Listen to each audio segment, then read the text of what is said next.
Coming. It's coming. Wait for it.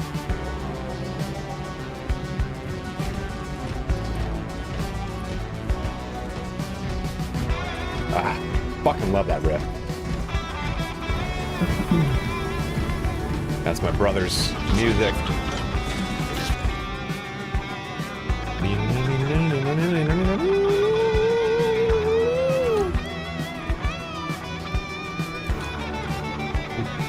Beautiful.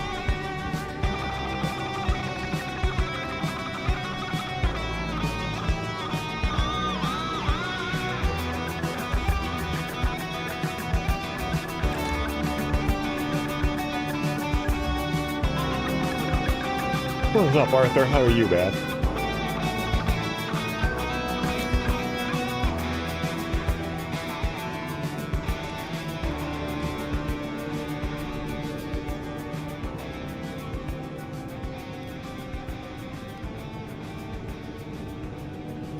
So good, man. Love that song. You people have voted in the Discord, and you won it.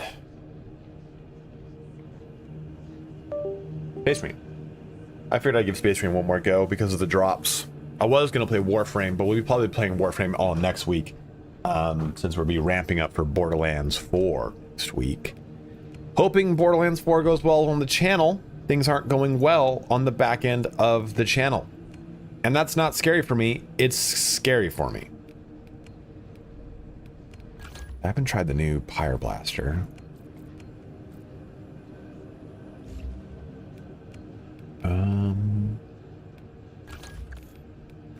Let's see. What do I unlock here? Oh.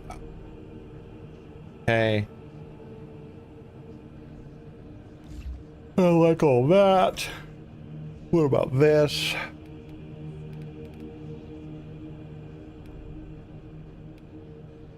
That's pretty cool, actually.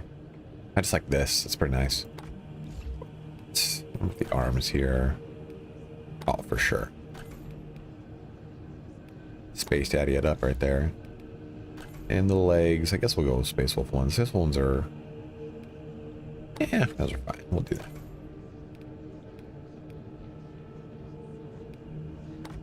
There we go.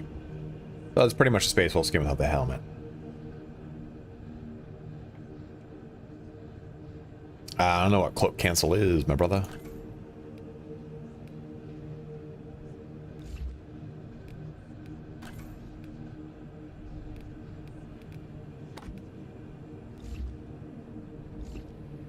Okay, so Vanguard is a Space Wolf. How can we play around with you? What can we do to make you Soup's cool? I don't even know. I kind of wanted to go back to this thing with Night Terror. Look, I do like this a lot.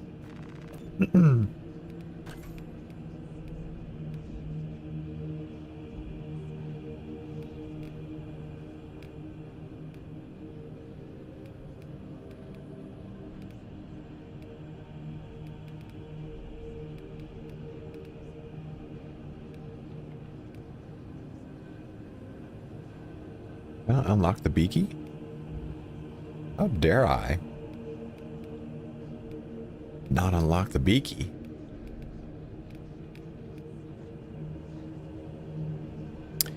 Yeah, kind of. The helmet options are kind of just a little boring.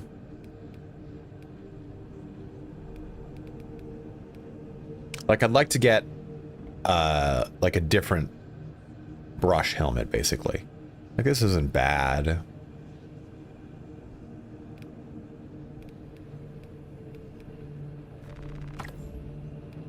Where's my Beaky here? Okay. Done, done, and done. The Necropolis Hawks was a previous one you guys saw a second ago. It was my rendition of Necropolis Hawks. Oh, God.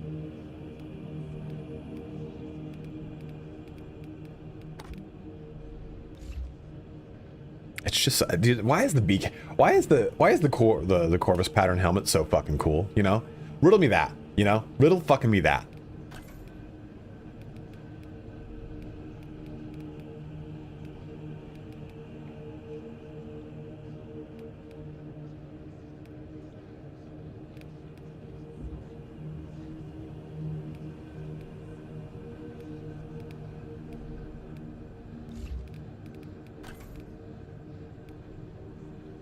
Oof, that Imperial Fist one's really cool. But I like these metal brackets.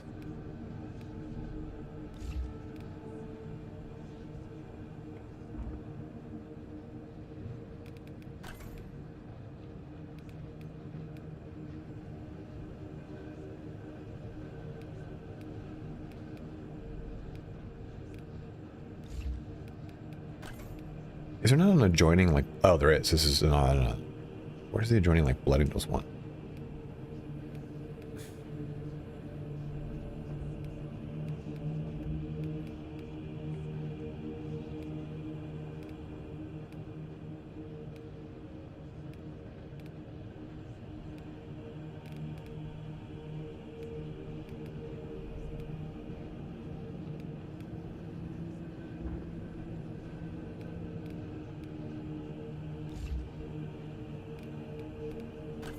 A different chest piece can I play around with here too?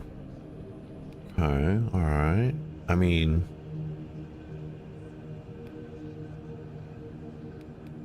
The relic one's really nice. Dude, it's like, oh, that's pretty cool.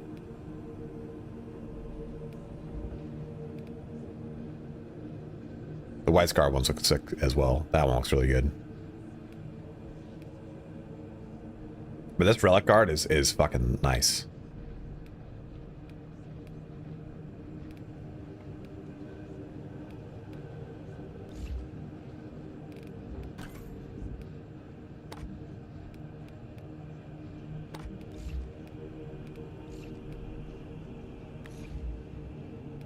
Let's do this. Different arms.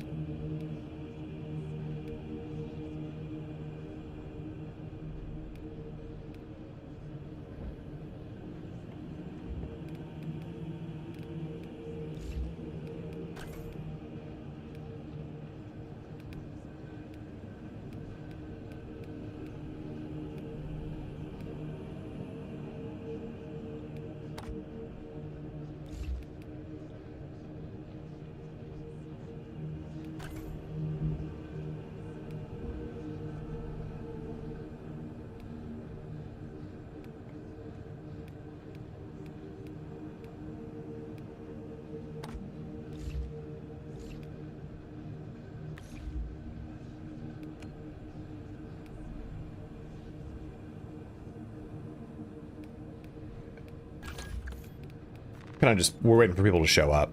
So I'm just kind of having some fun with our options.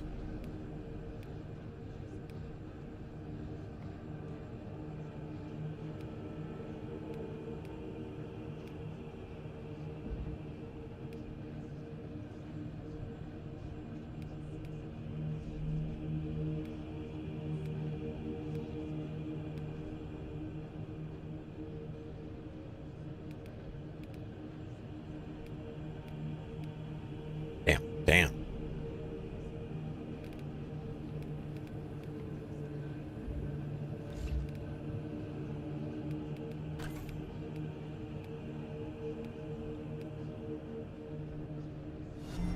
I think it's weird to put like these helmets on Gravis armor, you know, it's like that's not Gravis armor, so I suppose.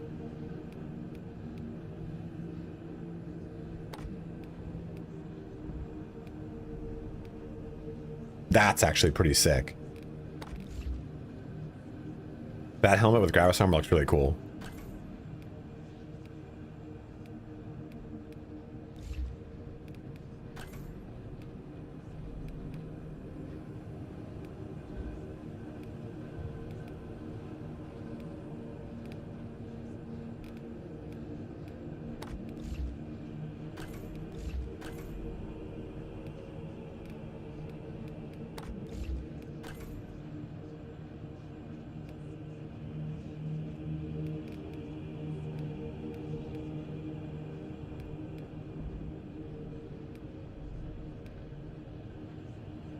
Huge fucking hornet outside my goddamn window.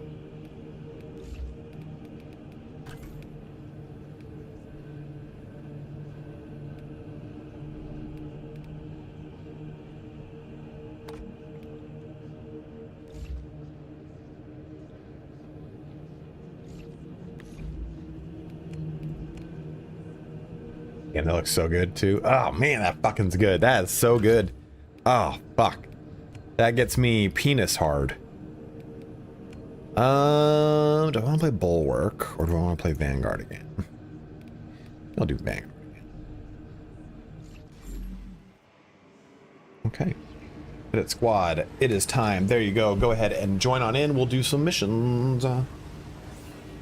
We will do some missions. Oh, fuck.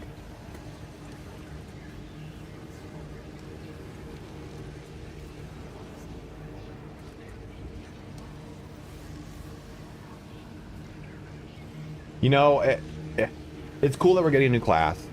I think Tech Marine is unique, but I think that Librarian was kind of like... I think that was a better slam dunk. I think bringing Psyker stuff into this game would have been way cooler.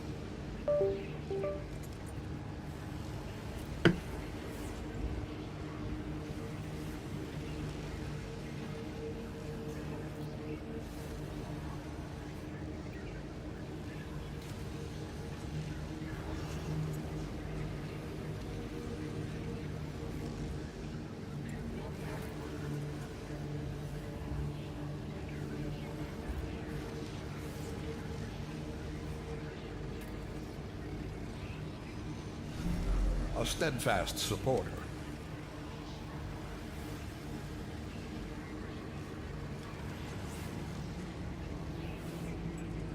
I'm real, dude. It's me, bro. I fucking made it. Oh. Oh. Guys, I'm trying to spice up my love life right now with some fucking gamer work, pre-workout. It's not working too well. I'm crashing. This might be a pretty short stream. Bros. Join in. Join the fucking party. Let's have fun together. What should we do, most importantly? Maybe we'll just go raw dog one and let people join in. My muscle memory. Do they love it? Been alone for an AK. My muscle memory is so, like, clued into,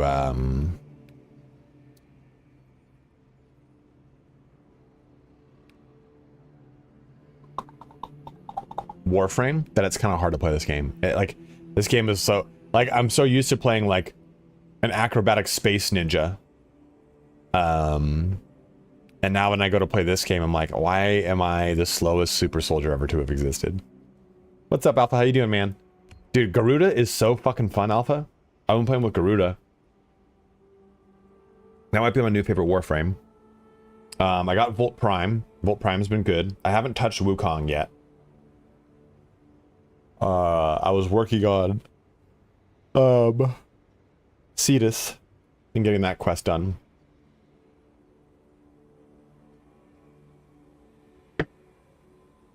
Let's see here. I want to finish this mission.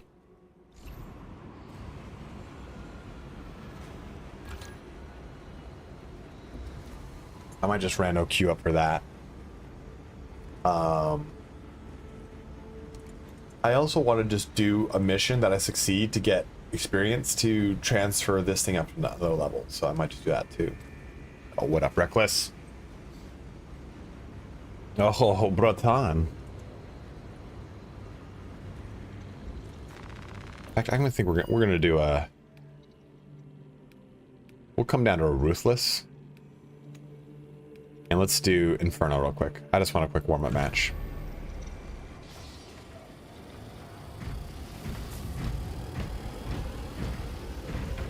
It gives me a chance to...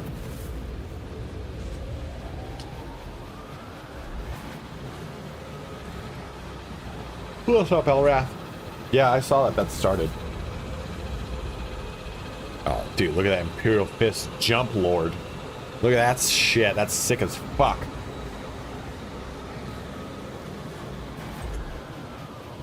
I just want to get this power axe leveled up.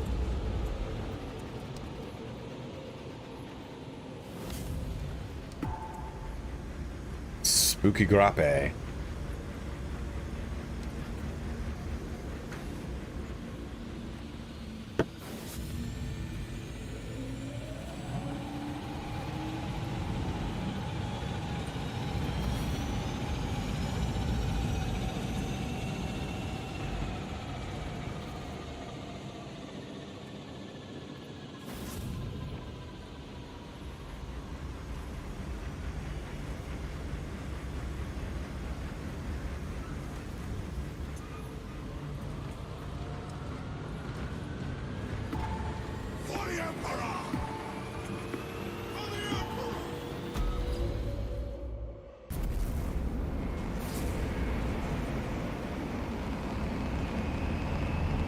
The power cannon's cool as well.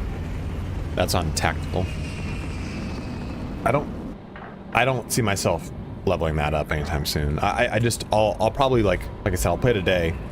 I didn't even plan on playing today. I was gonna play Warframe, but I knew this was kind of the new hot business, and I looked at my channel viewership and it's way down. So I'm like, great. It'll pump up with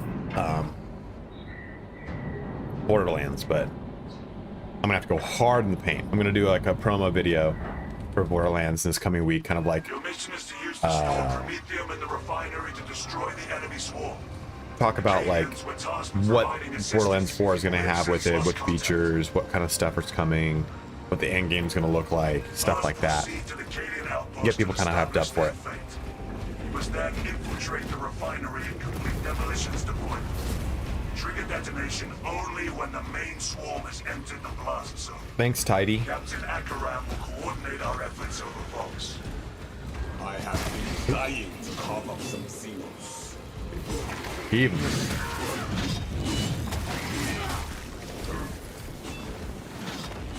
Oh, big slam.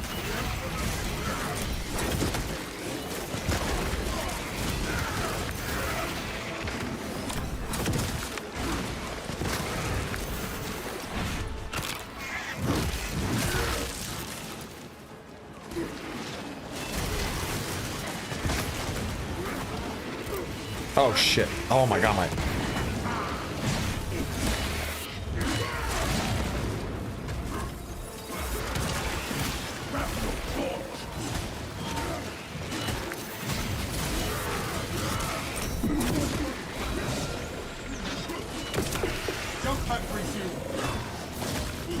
Yes, the new Chaos stuff is a lot of fun.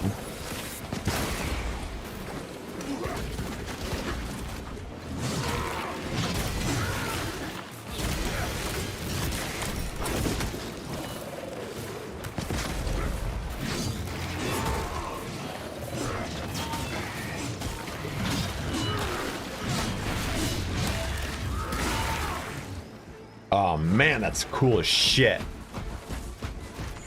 What needs I love it. It just kind of, I mean, Space Marine 3 will be interesting. I wonder what they're going to do with it, but Space Marine 2 is real lovely. Dude, look at that blue on that yellow. Looks so good. unleashing frag grenade.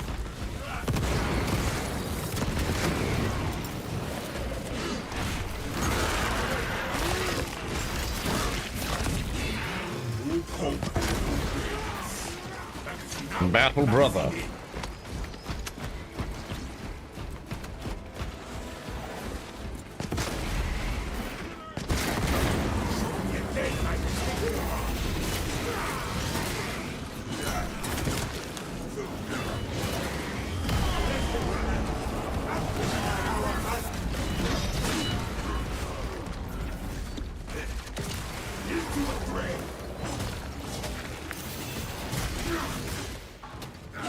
Okay, so is the power stance then is only a hold down is what it looks like.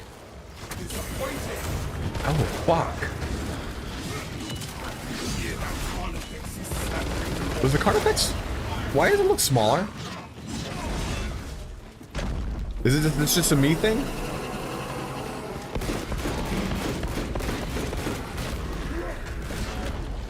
Let's see if I can still do this. Oh, I can't. Can't. Not.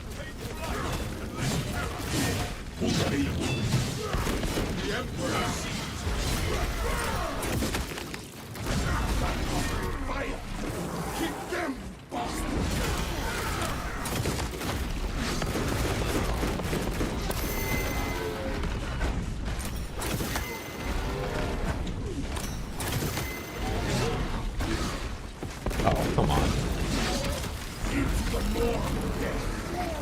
That's right, brother. Tear his face off. No auto EQ, nothing. It just kind of was there. That's all. I was like, what just fucking murked me from behind?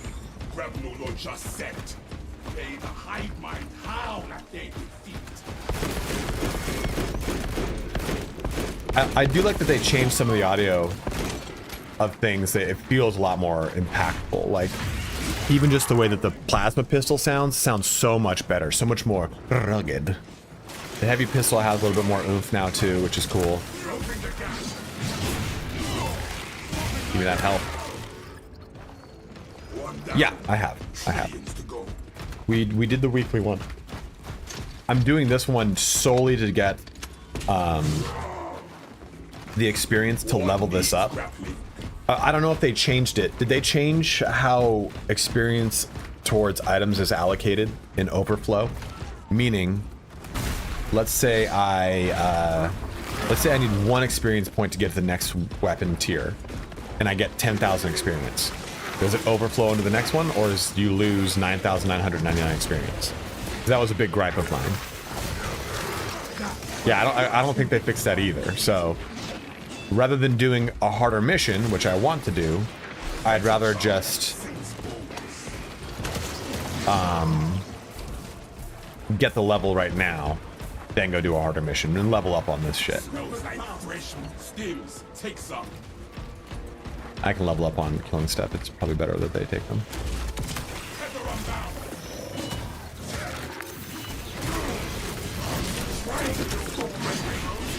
No. Oh, I got it. Okay. Oh. Oh. Oh. Guys, I'm beat up right now. I am rough and tumby. I think once this allergy pill kicks in, I'll feel better though. Too quiet. Let me survey from a better vantage. Let me survey from a better vantage point. Brothers, I didn't get an IQ for this fucker too.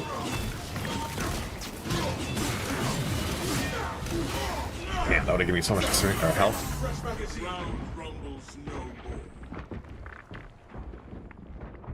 There was? Come on. We are I inside am the poisoned, brothers. Talassa, you need to acquire the Astra Militarum demolition codes required to deploy and I think it's still better if they take it. Source one from any soldier you see, alive or otherwise. Codes obtained. Captain, we are ready to get the demolition started. Proceed to the Prometheum refinery and complete the demolition preparations.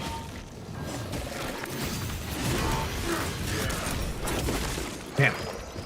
That's just too satisfying of a 1-2-3 punch for me not to do it. Well, if you insist.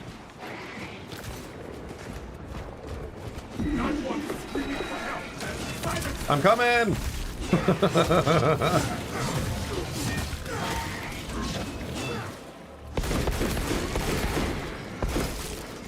Book available.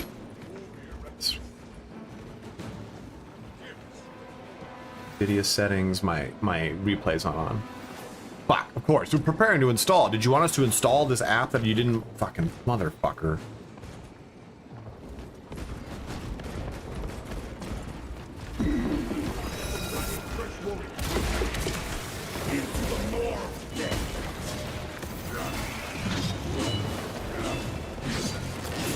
Oh! Dude, dunked on.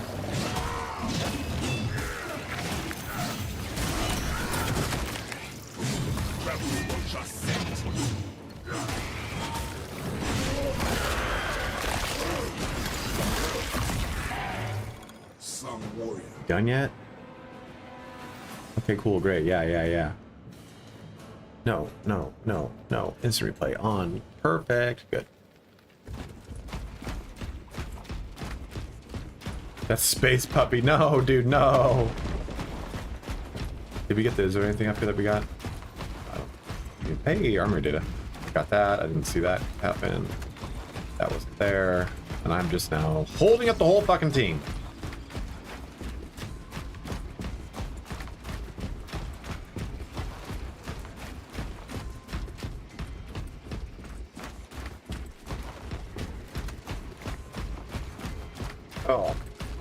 Oh man. Keep going forward. Tending to my wounds. Walkway clear.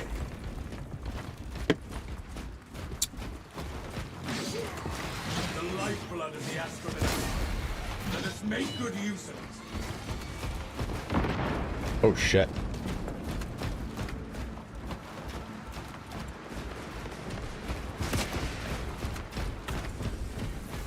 God, dude, the assault is just so fucking cool in this game.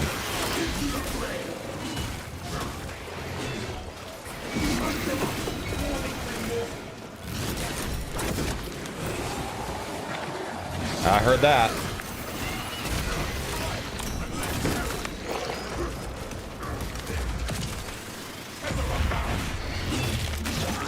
Oh.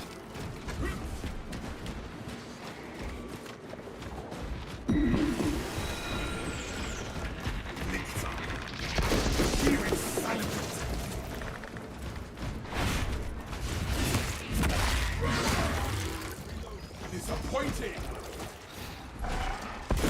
What needs grappling?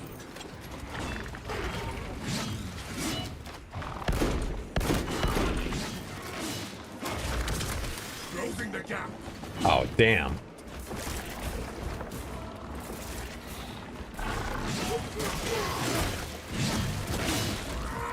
Man, fucker. Reckless, if you see it, get the gene seed, brother.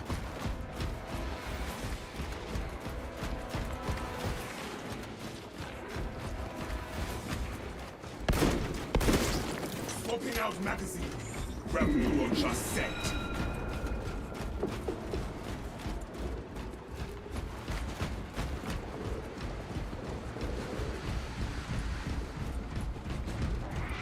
Oh, so where is everyone?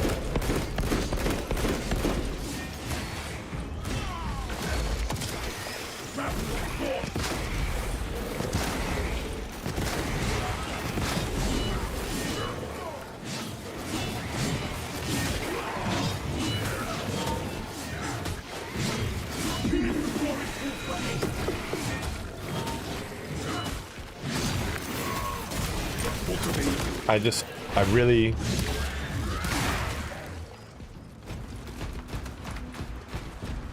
Holy clock. Having an under-level weapon in this game per difficulty is really shitty. But it's supposed to be that way, right? Like, I'm basically outclassing myself by doing this. But man, can't wait until it gets a little more punchy.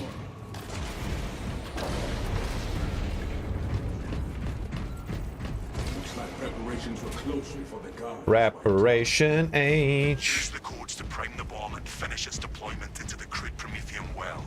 Cautiously, if you know what is good for you. Okay. Fucking surly fuck. That Glasgow accent.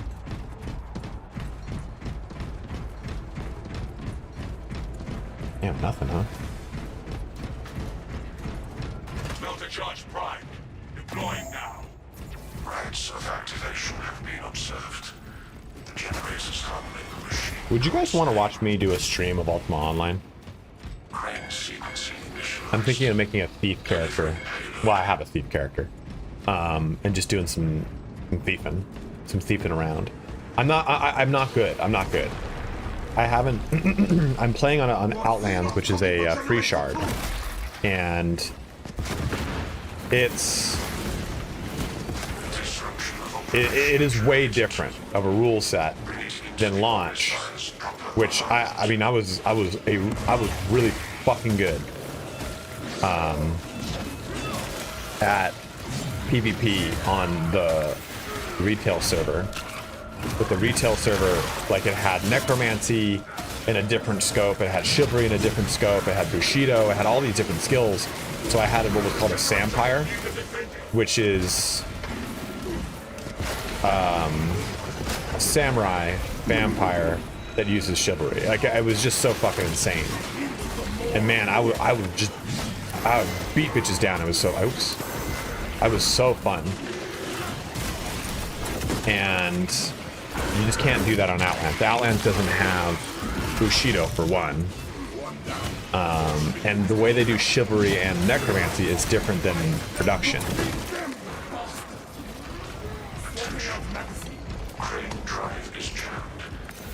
Oh! The fucking thing came out of nowhere! Oh, Jesus, man. I'm trying to reload here, you little shit. Oh, shit. That's coming. Zony.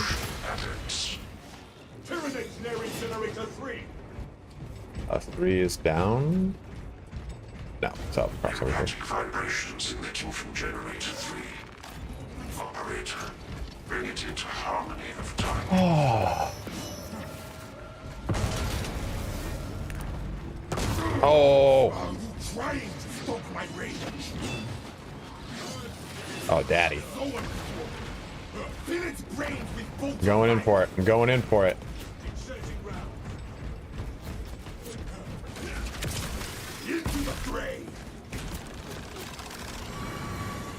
Where'd it go? Where'd it go? Where'd it go? Okay, it swapped. Got it. And swap. The old double grenade toss. Save that little bit right there. Y-axis aligned. Margin of overcrowding alerted generator 1. Unauthorized personnel. Observe your duties. Good. Oh, wow. Generator 1. I think he's on that. He's on.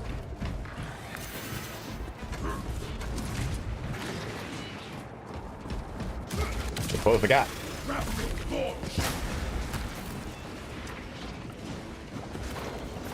Okay, so I started watching Unreal, the WWE documentary. And man, you know, I never got into wrestling growing up. Because my brother was like, it's stupid, it's not real, it's fucking fake. So I never got into it. And I really only got into wrestling like the last year or two because of the Vince McMahon documentary that was on Netflix. And then the show Heels, the Stars show, which was, dude, if you've not seen that show, it is so good. It is so good. But they have the Unreal documentary, which is basically kind of like more or less like the back end of WWE, which it's been really, dude, as a theater kid, right? Like, I mean, I have a theater degree, all this crap. It's been super cool to learn that really, at its core, the WWE is a theatrical performance. How the sausage is made. How you link your own sausages.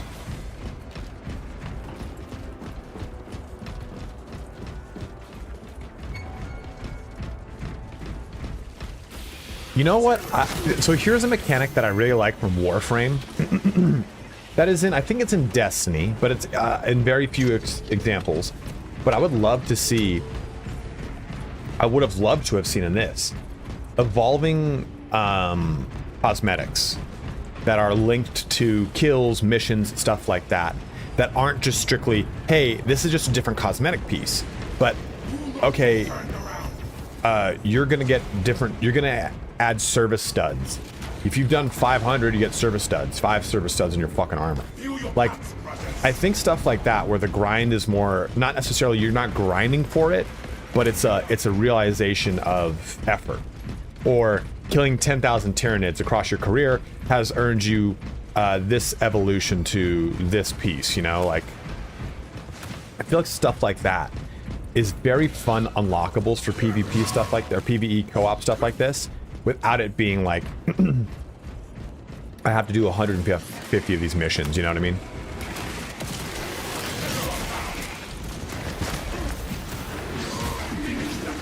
Oh, you son of a bitch.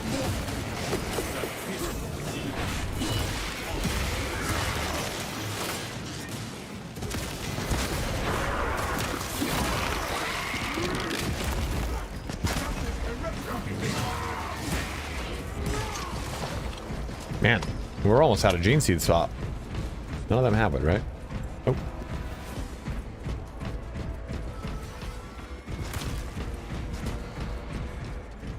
Hey. Who wants to be a gene? You know what? I must bring relics here. I'm gonna regret that.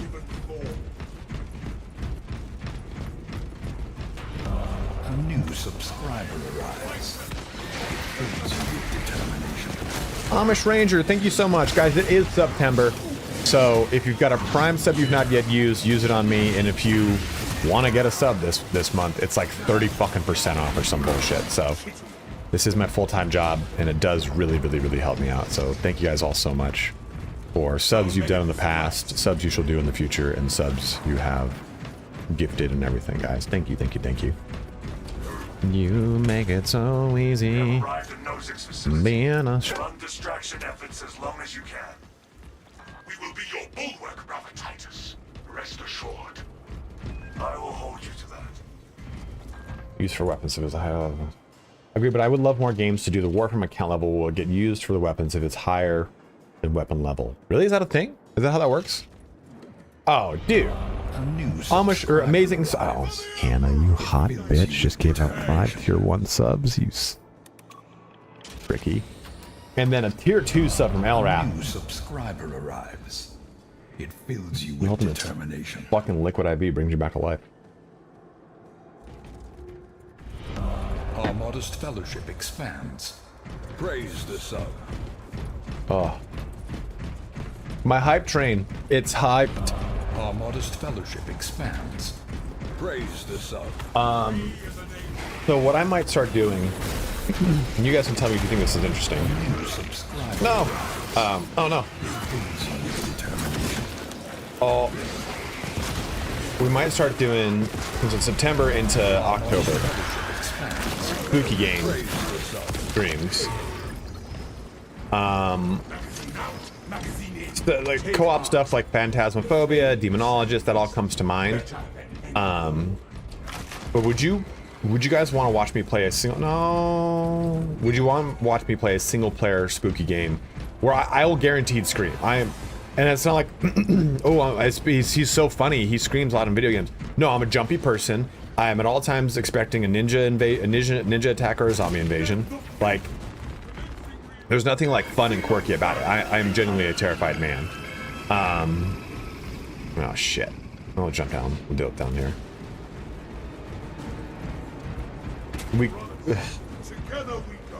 I'm already like upset with this idea. Like, oh man, I'm not gonna handle it well. Cause I'll turn the lights off. Oh. You have my gratitude. Dude, dude. It'll be poop everywhere, bro. Like, for sure. They know. We did a couple. Oh no. We did a couple Phantasmophobia streams. I wondered how I might pass the time.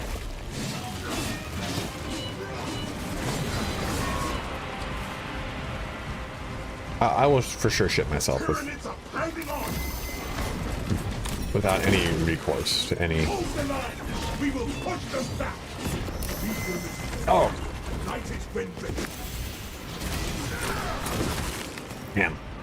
Oh, what the fuck is that? Oh. Battle brother, I'm coming.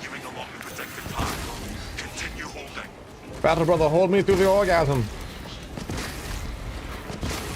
Kiss my forehead, battle brother.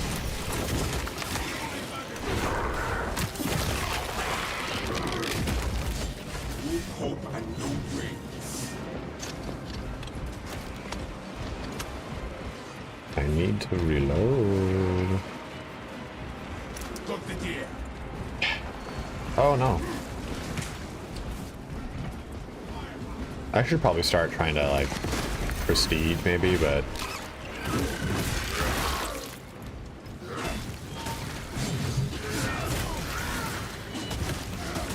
what's a good single player horror game you guys would recommend? Keep them, boss. There's more fire out there. I don't know why I even said that. I don't mean it.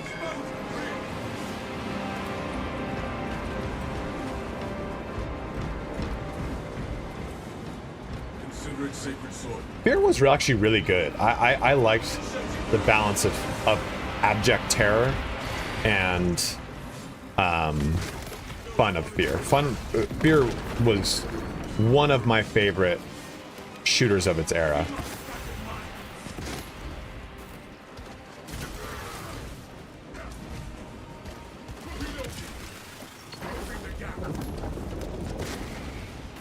Dude, they changed the bomb sound. That's sick.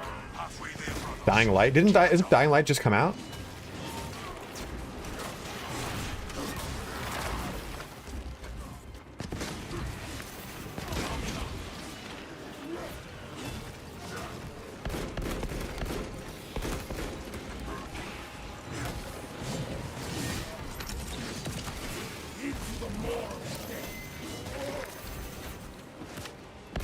What the hell happened there? No. But I thought like Dying Light like 3 or 2 or something, like there's another Dying Light coming or caming past tense per past dangling participle. Hype train success of 7 sub gifts. Thank you guys so much.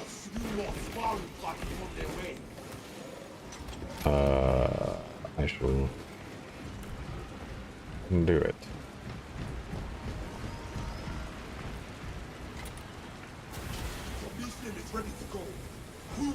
Hype chests on the way. Yeah, so there is a new one coming soon. Okay. Well, we did do the Dead Space remake. We were working on it.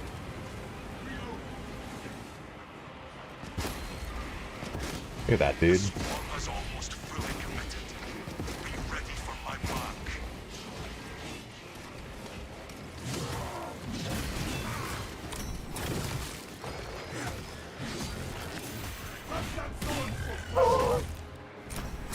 That was so fucking good. This game just gets you in those really cool flow states where it's like, okay, I parried into this, into that, and it just ends up being so fucking fun. You are clear to detonate. Cook those rotten bastards.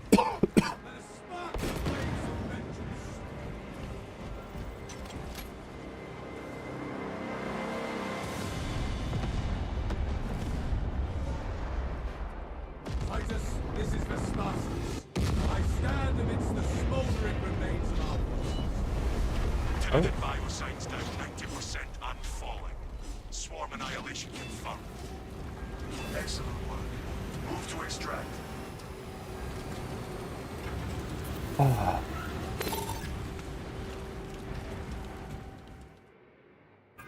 Extraction complete. Returning to orbit. Commendable work, brothers. You honor your chapter. Be ready for rearm, refit, and redeployment immediately.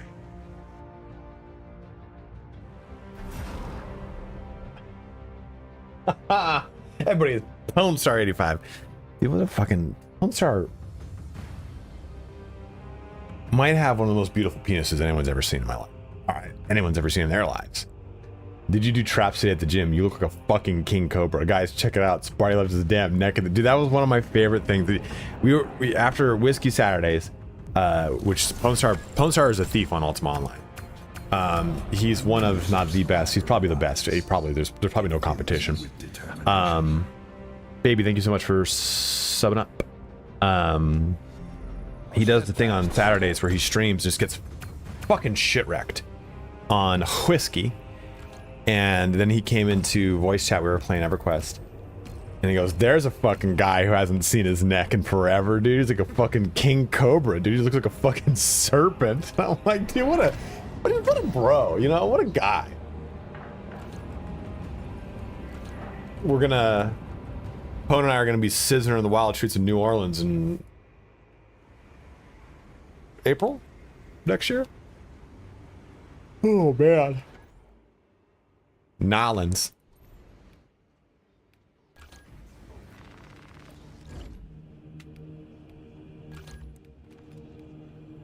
Unlock. And buy. And buy. And buy. And master. And master. Drinking Sazeracs the whole time, dude. Just fucking nothing but root beer. Yeah, give me that fencing one. What was I using before? Was I using the fencing one? Oh, dude, that huge increase in damage. Nanny like. Okay, perk tree wise, I'm liking the like control upon taking heavy hits. While empowering sets do not lose contested health. Interesting. You endlessly chain world. You can. Oh, that's pretty cool. The first light attack within 5 seconds after a perfect parry or perfect block deals. Ooh, okay. Yeah, we'll deal with that. After performing a power backstep, hold attack to perform an overhead strike. Okay, while performing light combo, you can take 50. Okay. Got 2 points. What is this one? Power backstep deals more damage. You know what? We'll try this. I want to see what that looks like. Let's see that too.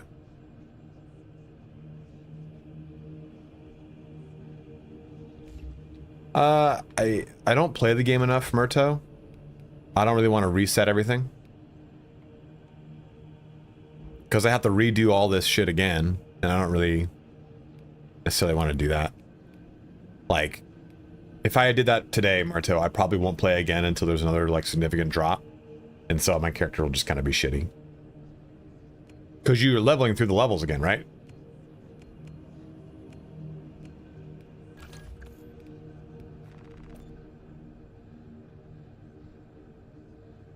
Yeah, it's a shit ton of work. And that's... Like, if I was playing... If they had done that at launch, I would have prestiged. But they didn't, so...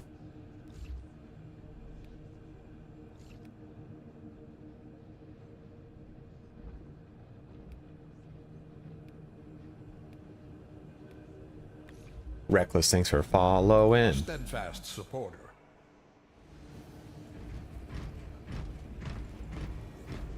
All right, now that we have this up to purple, we're in a better place emotionally, I think.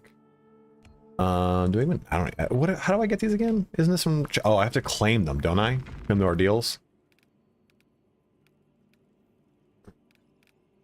Yeah, prestige thing isn't new, but it's newish.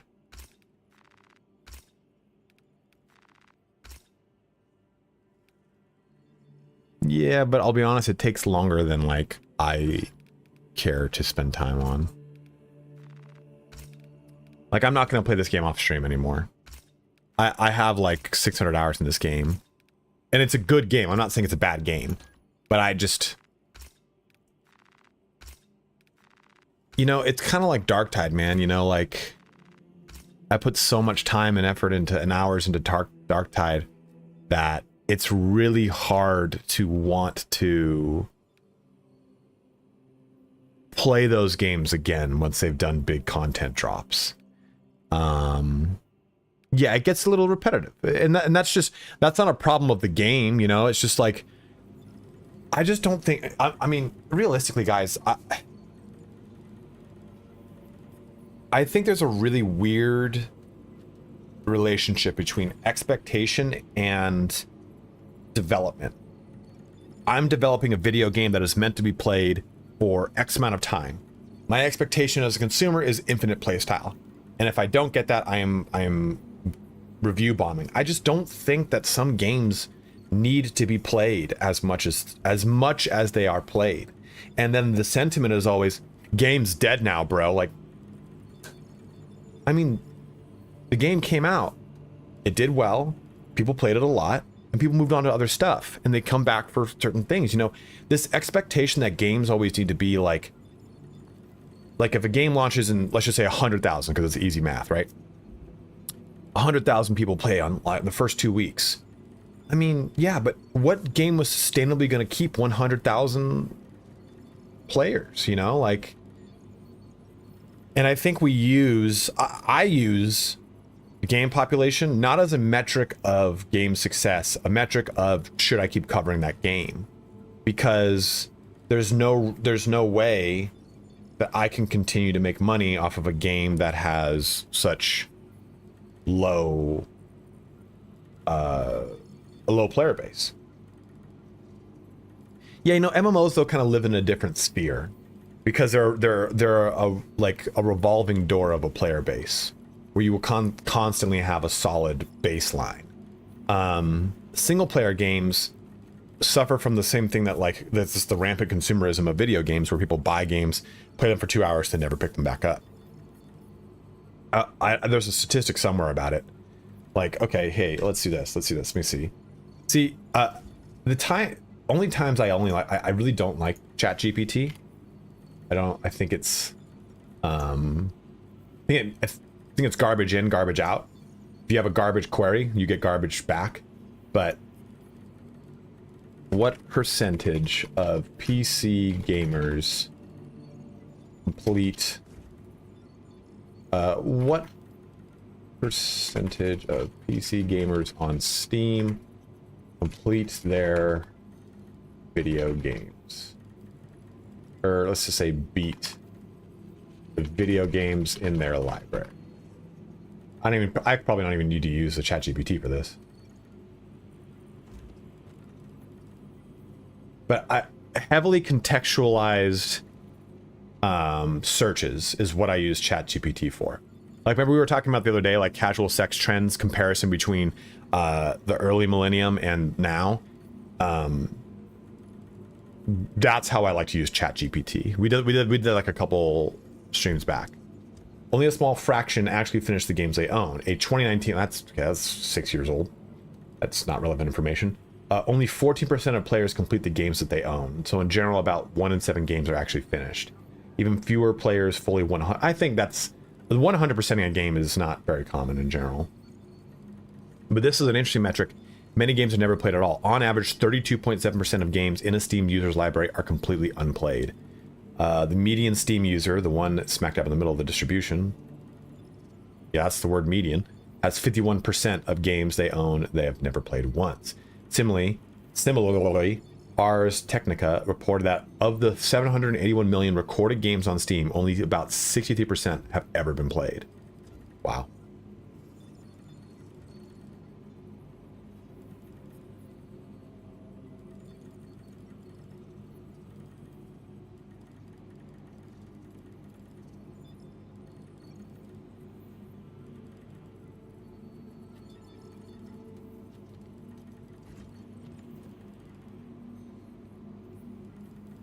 If you want proper answers, put on web search and use GPT-5 thinking. I mean, I have really good Google Foo, so I know how to query search engine and get pretty much usually what I want. But contextualized searching of like super granular stuff is a little bit harder, because I use like search modifiers like colons and quotation marks. Oh, Silk Song?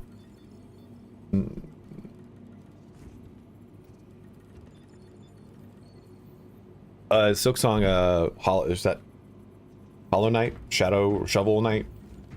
Is the fucking thing?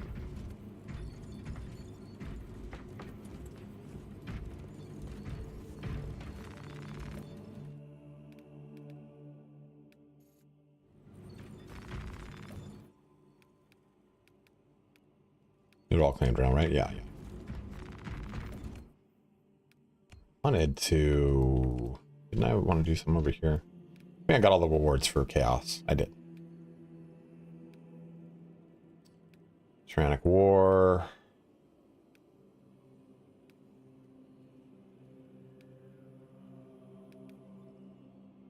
The Sons of Gilliman. I guess we'll do this one. This is Forces of the Imperium. Okay.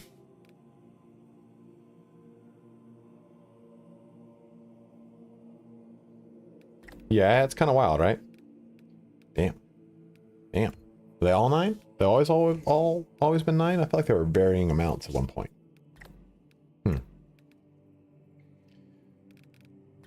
Ah.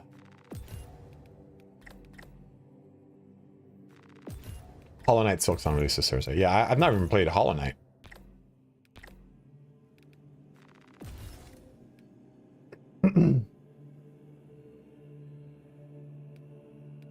Well, it's like the amount of people that have actually beaten Act 1 of Baldur's Gate 3. The amount of analysis paralysis of people that play Baldur's Gate is pretty high, my man. It's pretty wild, actually.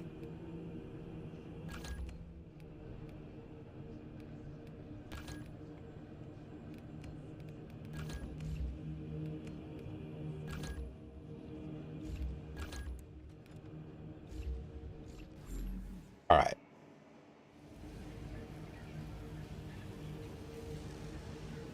So we gotta get you to play. I just have to play it. I guess I gotta just play it. It never really interested me.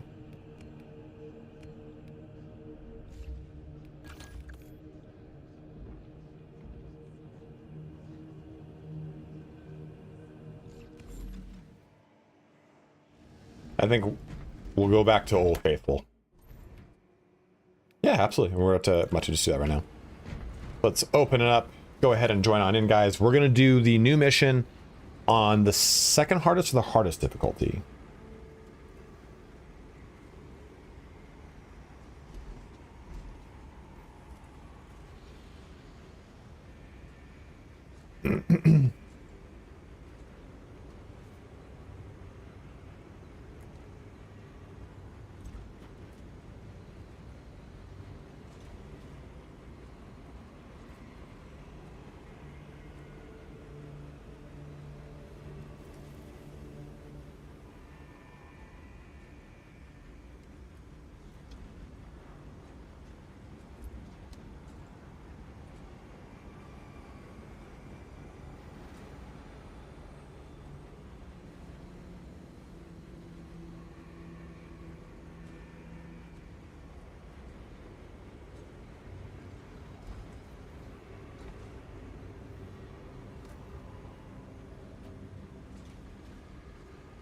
The new bots is rough and tumble, that's for sure.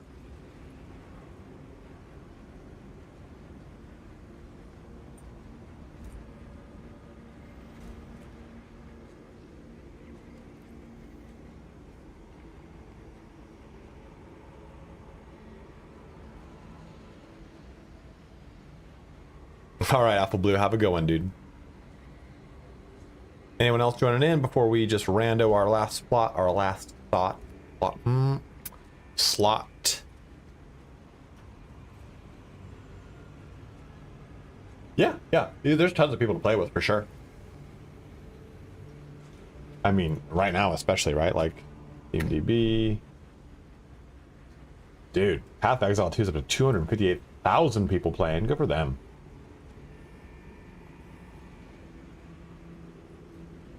PUBG. Silksong has got 480,000 people playing. Kronos only got 5K. Bad. Oh shit. Oh shit. Oh shit. Bosse Marine currently has 31,000 people. That is up. I mean, it's not the fucking 225 that it was at the start, but 31,000 and climbing is pretty good.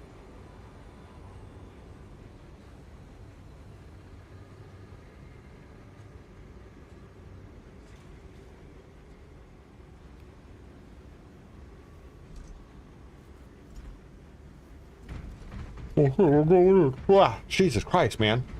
Stop yawning. Brother, handshake in front of all these people. Blast!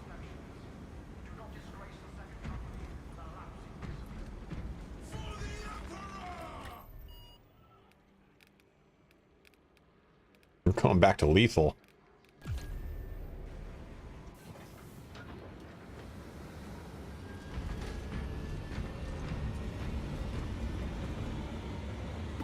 Yeah? You sleepy? Come here.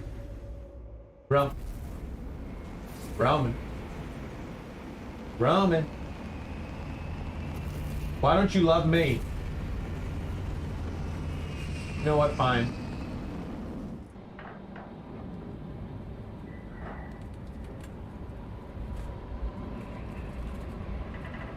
Yeah, this constant yawning's pissed me off.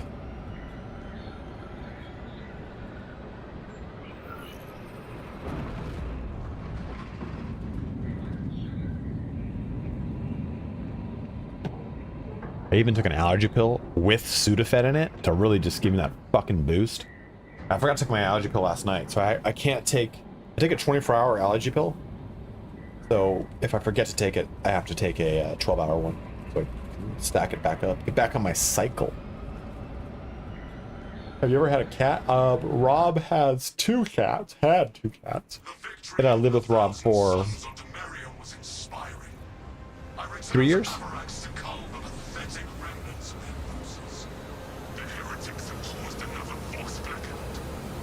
I am also allergic to cats. Titus first clashed here with Avarax. Let us follow his example.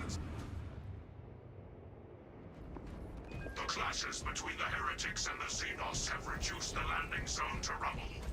This is as close as I can get you. There is no backup plan or backup for this task force. Oh, I haven't done this in a long time. It's gonna feel good. Oh, felt so good. Oh yeah, I'm allergic to Rob. Fuck that guy.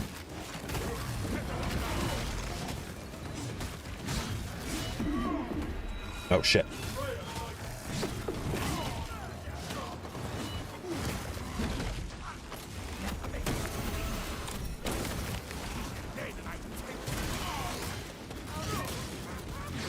Oh, that's cool. I mean, I'm allergic. It doesn't mean I didn't live with them. Do you have a stuffy nose for a lot of the time, Vlad? Then you too might be allergic to cats and are due to emotional compensation.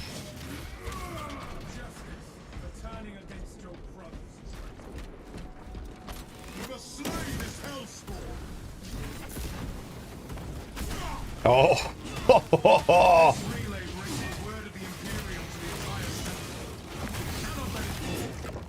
Oh.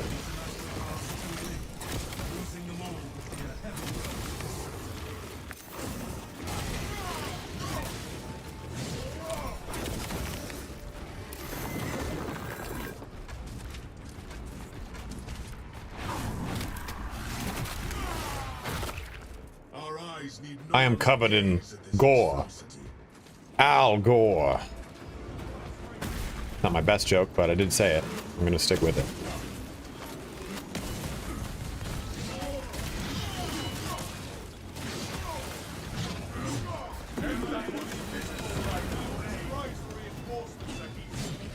See how I use those plasma barrels?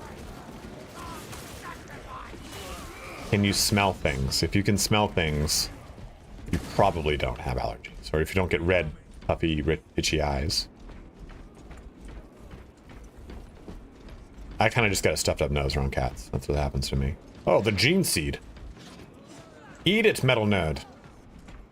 I trust you. Take it, metal. Found something useful.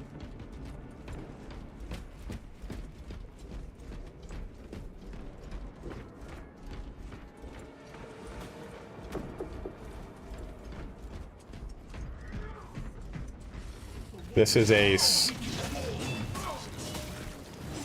What's the question you're asking? Make sure you guys are connected to get your drops, by the way, if you're watching on Twitch. And if you are watching on YouTube, Make the switch to Twitch. Oh, that was okay. Yeah. They added the power axe with this patch. Okay, I guess we don't do that, huh?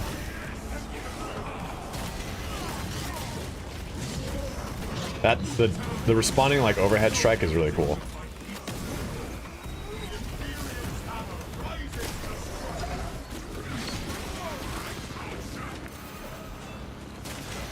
Aha, I saw it.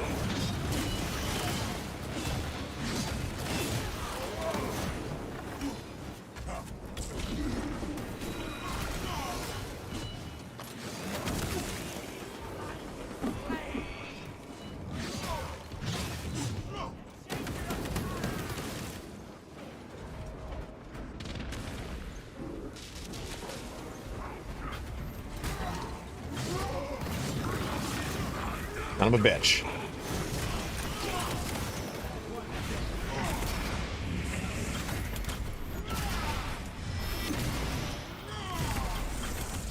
So fun.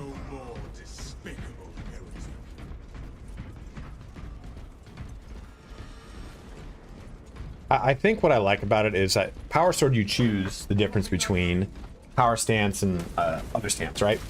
The Power Stance for this is unlocked as a result of Perfect Parry. And then you can evolve that through talent choices to make it be a little bit better, work a little bit more, and I like that. I think it's a cool way to play it.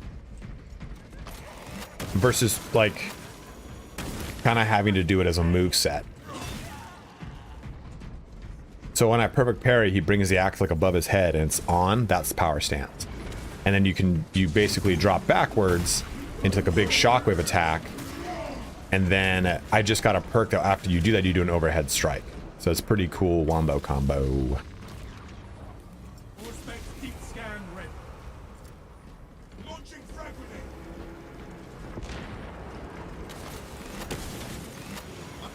Oh, Jesus.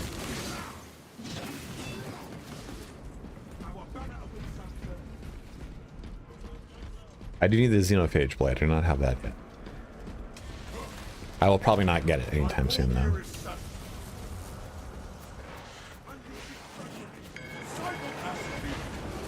What the fuck was that? My screen over here flickered.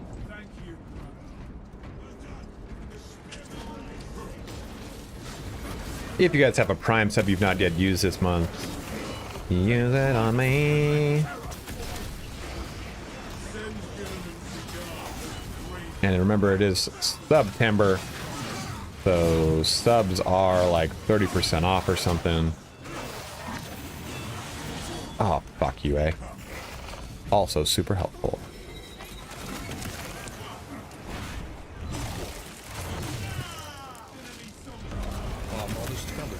Darkness, thank you for resubbing up, my man. Okay. Oh shit, I just realized what that was.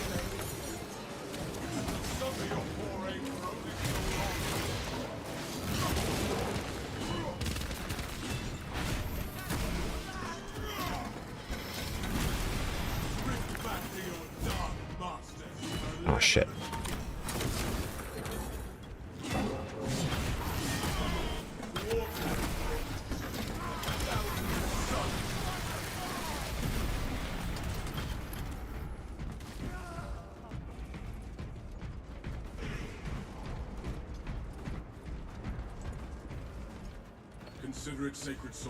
There we go. Oh, what was that? Little shit. That used, so if you had the gene seed, there was a bug that would auto kill you. Bottom tree, Matt.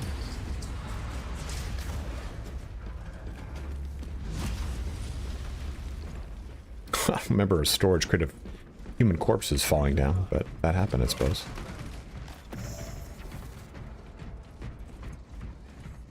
Into Arc Raiders? It really depends, man. Arc Raider is going to come at a pretty tumultuous time. It depends how well that Battlefield does on my channel. Battlefield is going to be so... so jammed up.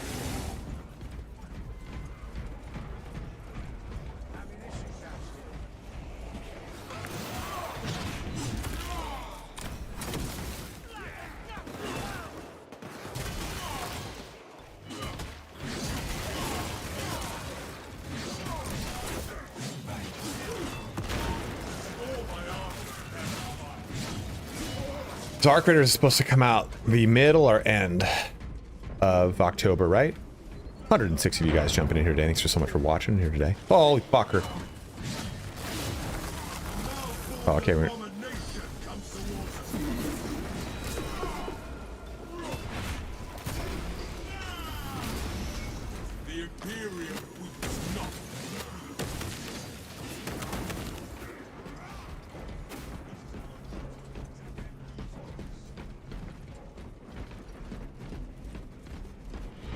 Man, Jesus, man. Look at you just making it rain over here. Just like, that's 10 subs gifted from the amazing Hannah. Banana Hannah. Hammock. Hannah. She's always been known for her many banana hammocks. When I first met her at Larian Pizza Party, it was Banana Hammock Hannah. We all knew it. We all knew it to be true. We've shifted to some aberrant realm. The traitors distort space and sanity. If you got a sub from Hannah, make sure you thank Hannah. Roll for strength, Mini 9687, Gurman, Medoska, and Mr. Clean Up Guy.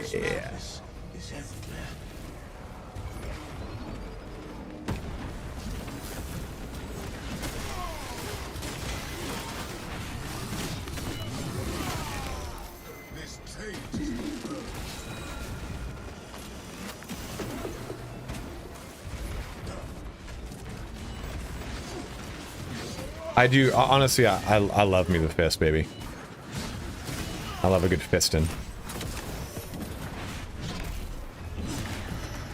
But the nice thing is that the axe gives you a lot of really fun mobility because of that, and then followed up with that, and then like, if, in like the constraints of like usually how that all goes, it'll give you,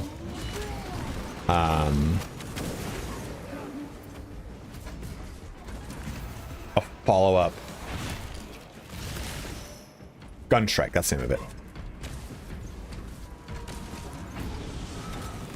No, it's a grenade. What the fuck? Oh.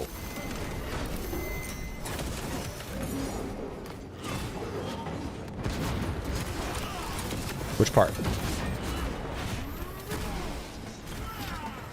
You know, I think it was kind of like a miss to not the Hellstorm. Not Hellstorm. What are the rockets that aggressors have on their shoulders? Aggressors can have Hellstorm, or can have rocket batteries on their shoulders. And I think it'd have been really cool to have that as like an option. Like, I think the next step here is to have the Y button, our class skill, be different. Like, okay, give me a different version of it for different setups or something. I don't know what I'm trying to say, but like, rather than a shield for heavy, let me have the shoulder-mounted rockets, and I can target that on the ground like this. I think something like that would be really cool. A really fun way to kind of add some like evolution of the game within the constraints of the game, right? Like, that's already a system built into one of the into the canoptic jar fucking Terminators.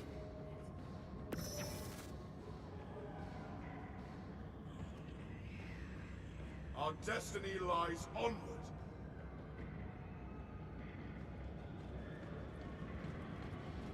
Stay close and sharp.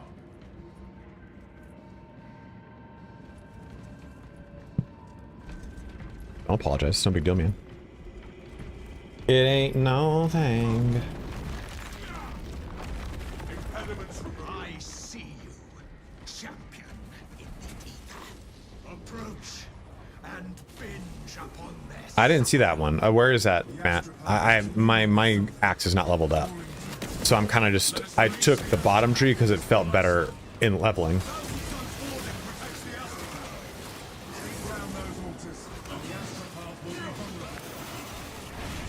Yeah, that's kind of like apropos to how the axe is different in tabletop than what it used to be. Doesn't it have rend now? I can't remember.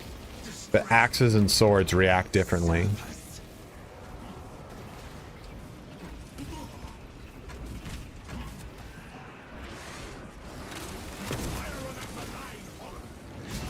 Oh shit, fuck ass, fuck me, fuck.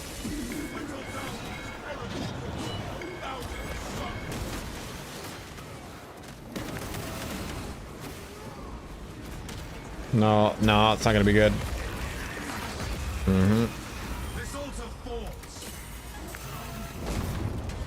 Oh, nice. Get away, get away.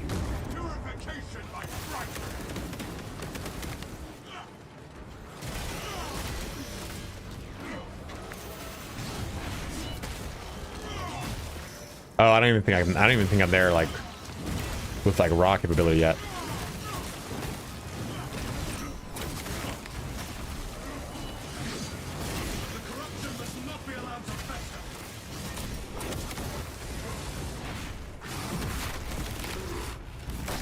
Dark instinct, I am coming. Okay, maybe not.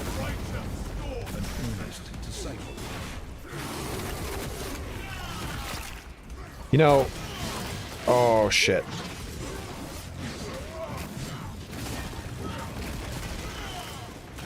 Do it. Oh my god, man. No, metal nerd. Our gene seed.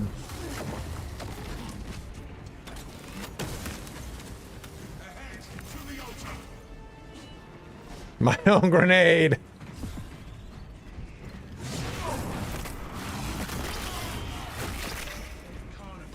That's the gene seed, right? Yeah, let's go. Metal nerd, I trusted you.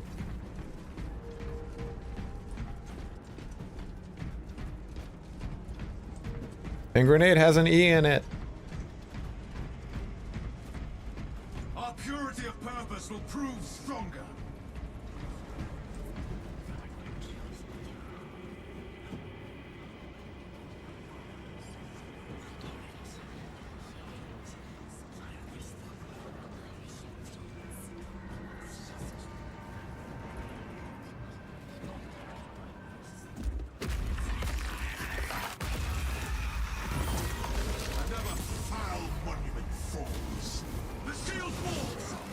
Oh man, my head, ow.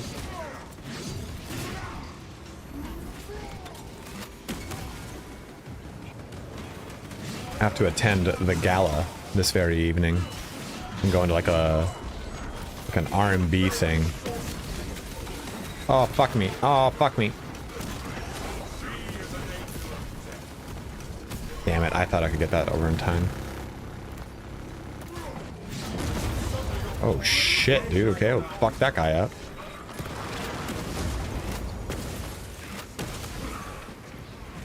I do not think I'm going to be drinking though. I'm just going to be dancing. It's the absolute night of A, just live techno music. Me on the dance floor, the twerking. Oh, dude, you come over here and backhand this astropath. Oh!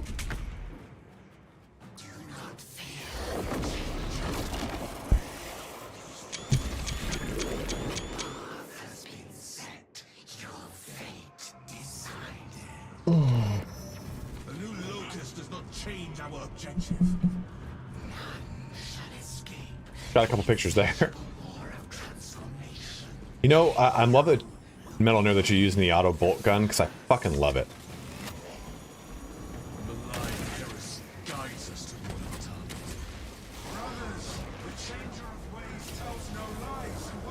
Shit, you guys are low on health. Holy fuck. The ruinous powers, they steal our voices, but never our hearts. Instinct, do the banner trick.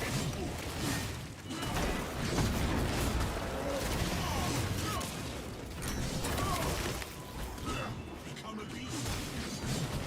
We must slay this hellspawn. You guys remember the late 80s, early 90s movie Ladybugs? With oh fuck, Battle Brothers, I am on a no. Oh my god, dude, that was clutch. I don't know, it probably is. Oh, shit, fuck.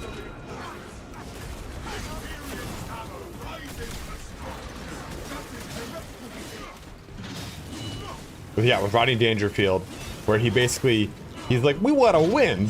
And so he takes his son, because he's like trying to impress, I think it's his girlfriend. They're trying to like beat this, they're trying to like have like a good soccer team, so he takes his son and puts him in a wig. And has him pretend to be a girl. Like, really badly pretend to be a girl. And it's so ridiculous. It's the same kid from the movie with Chuck Norris, Sidekick. Sidekick is one of my favorite movies, where he's always daydreaming about doing badass stuff with Chuck Norris. And like saving his crush, who is Winnie from Pete and Pete, I think. If I remember right. I think her name actually maybe just is Winnie. But he's like saving his crush with Chuck Norris. It was so fucking good. It's so bad. It's so 80s, campy, cheesy. And he learns karate to go fight in like a fucking karate competition, because that's just what you did when you were overcoming difficulties.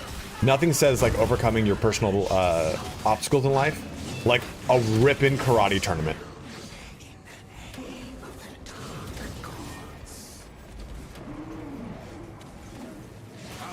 No, brother.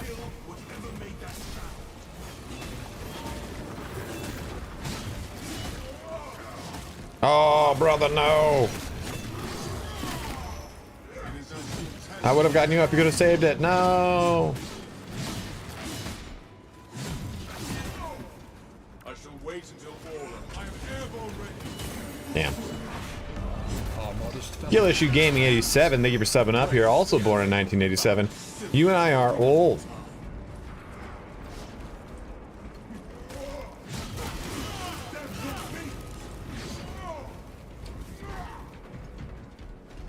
Thank you so much for subbing up, my man. Let's hang out here. Let's hang out here. Let's hang out here.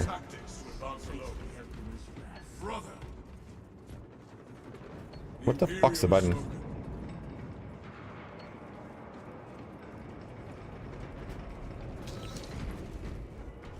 Because if we wait for respawn, then we won't have to deal with waves.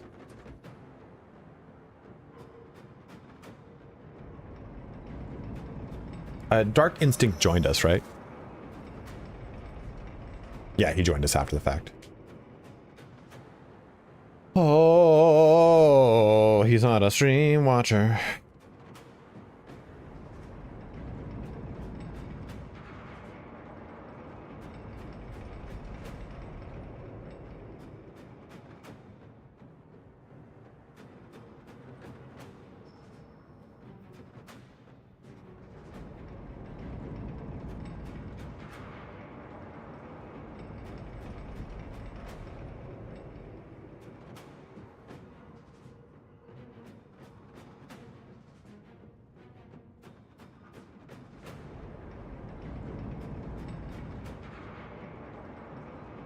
What's that movie's name again? It's called Sidekicks, the Chuck Norris one. It's on YouTube. You could watch it on YouTube. It's entirely free. Amadon, what's up, man? How are you, brother? Sidekicks is one of my favorite movies growing up, because I have a very active imagination, and I too would daydream about kicking things asses to save my crush in elementary school. And for me, though, I was daydreaming about Space Marines. I was like, battle brother, let me be a battle brother.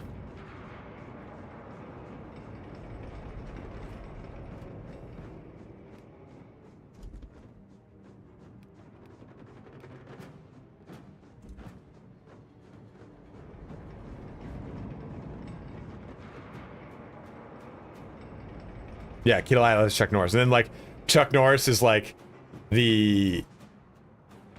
Respect. Is, like, the fucking... Did I not press the button? Guess not.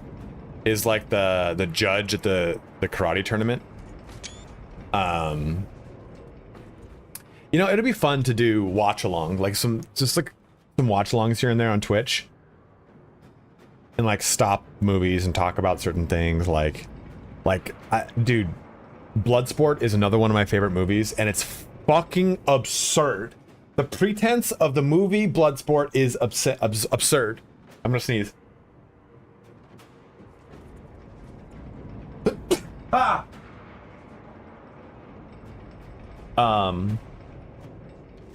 How he basically broke into this guy's fucking house, and this guy ends up being like a traditional samurai, and his shidoshi, and he tries to steal. Oh god. Oh, did I just have a heart attack? Oh my god.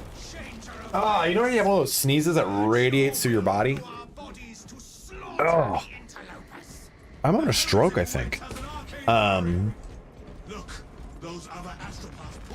So, like, he breaks into the fucking house to steal a sword, a katana, and he's like, no.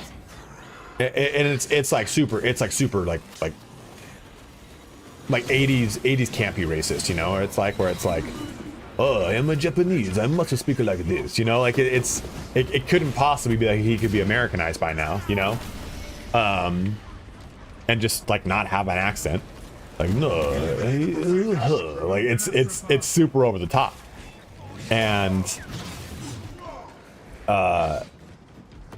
he's like, oh, you tried to steal my sword, so I will teach you. I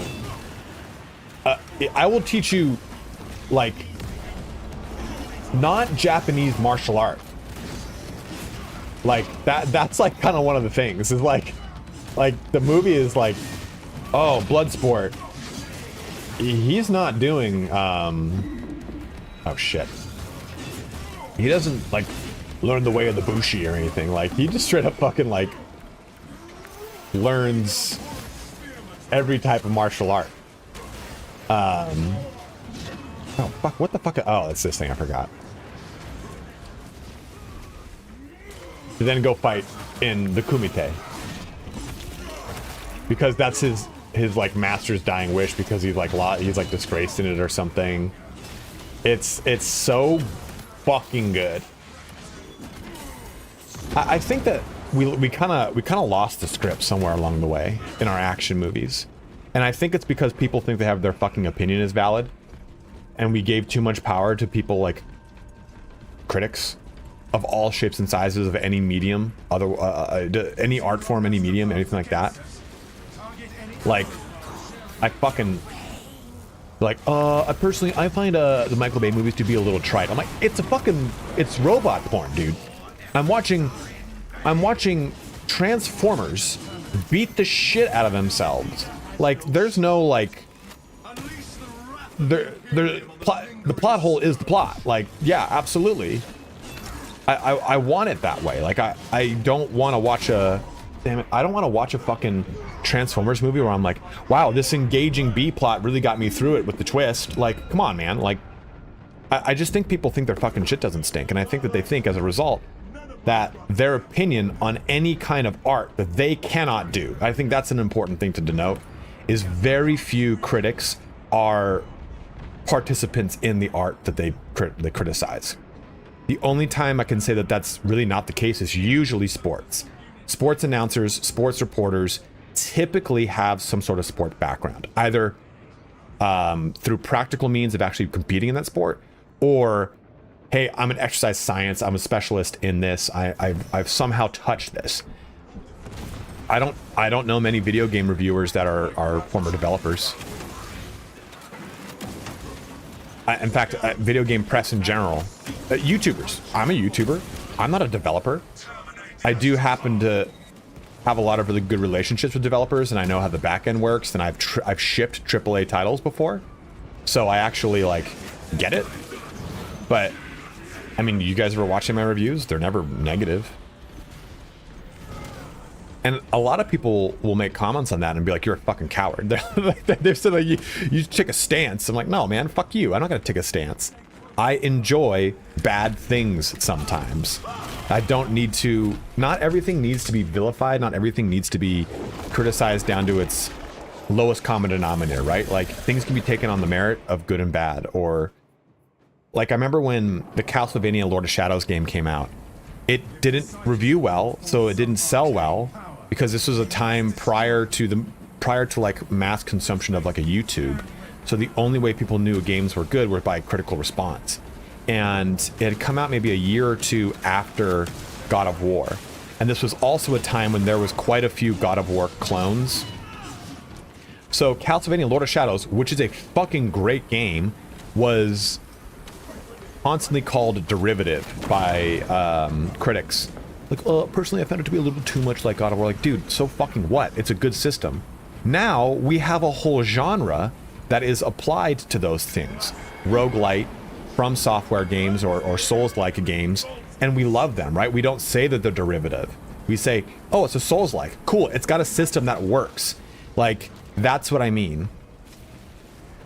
Critics are too often up their own asses about their reviewing of things because they really like typing their own words.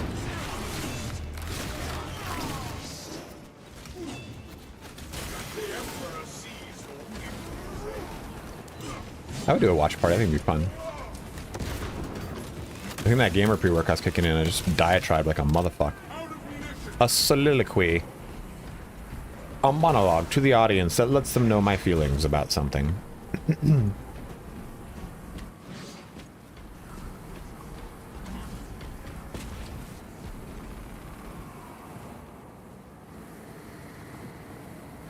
the breach once more. The Imperial waste nothing, brothers. This is not going to be good. Why is my shield not recovering? Oh, because in this difficulty it only recovers if you do executing gun strikes. That looks sick.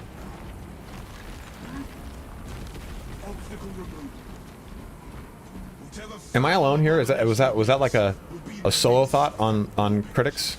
Does anyone else feel this same thing? Also, Surf Ninjas is an amazing movie. This affronts to the Emperor's grace to be violently correct.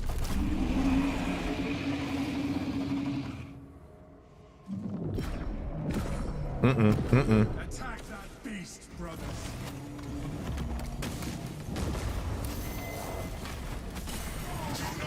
Oh, so that like hurts. Cool, cool.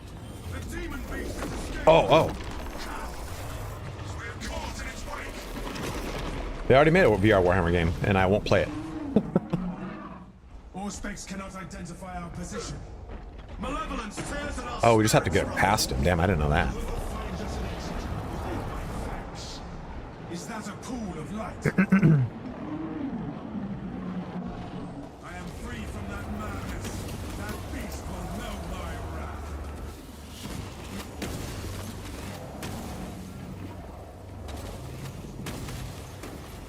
Start knocking off. I agree. I think people think that, like, having some sort of, like, really aggressive take on something is, like, a form of... I don't want to say professionalism.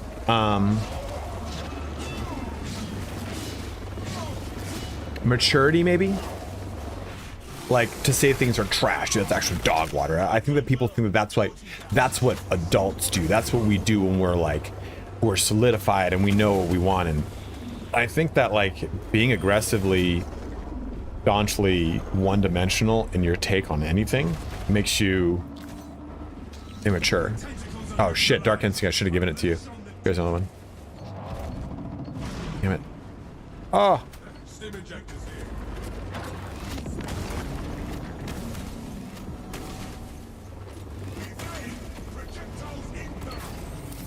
Oh! Oh, fuck me. Oh shit.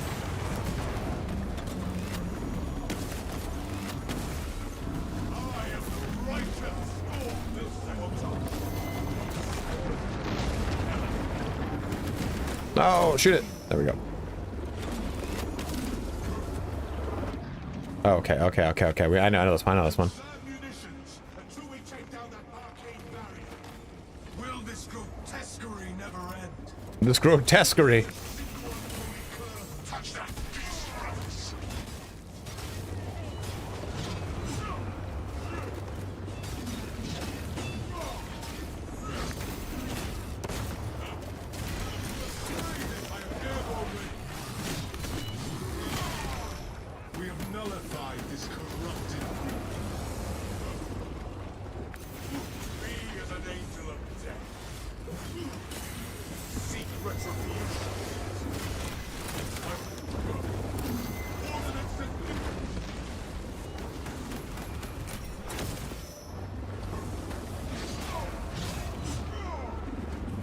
Onimusha was the bee's knees, bro, gotta say. It was very fun. Dude, oh my god, that sucked. Fuck. Watch out! War flame incoming!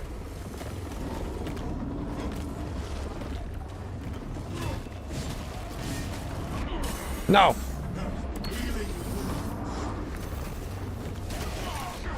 No! No!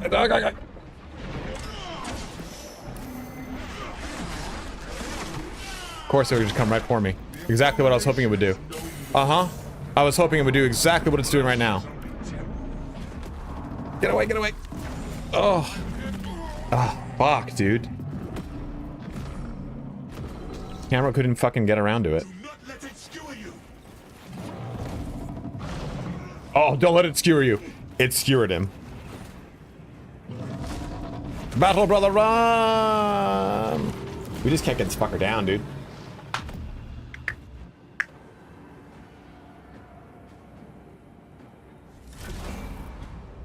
He's hard. He's hard. I like it, though.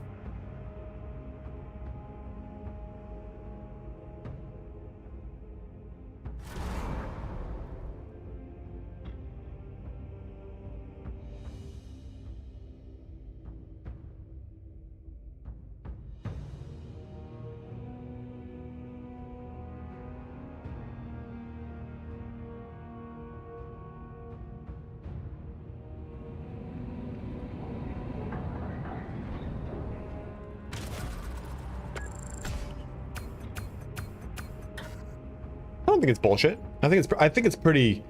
I think the problem is that it's like the fight is easy up to that point right there.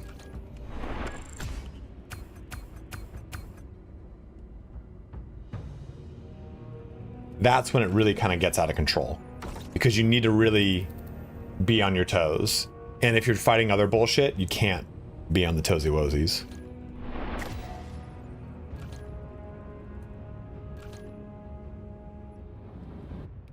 Oh, dude, Amadon, I'm so excited. Hey, if I can get you a key, I will. At least one for your dad.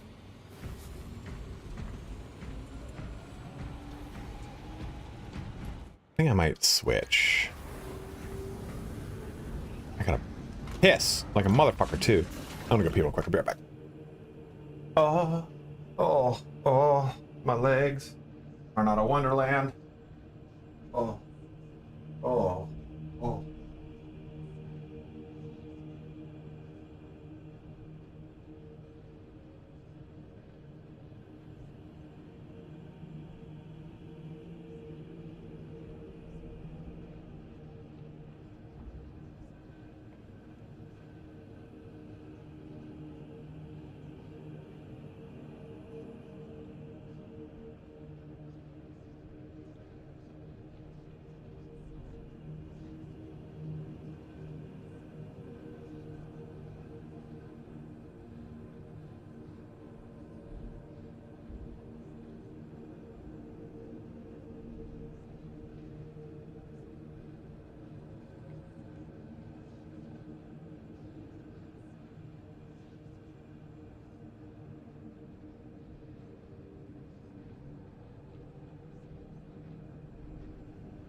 So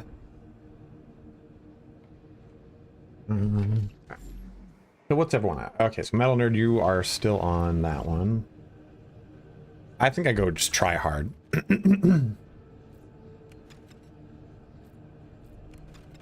And use the hammer. Fucking sick fucking thing. Or nope, didn't mean to do that. Did not mean to do that. You know what? Maybe I go bulwark.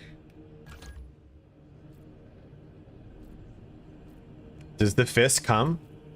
Does the fist make its appearance for the first time in a long time?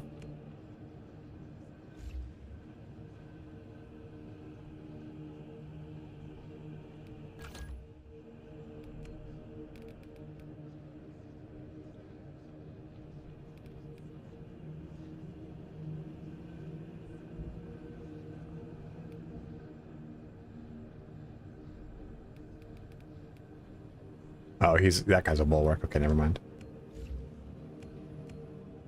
I think we'll do this. What did I unlock?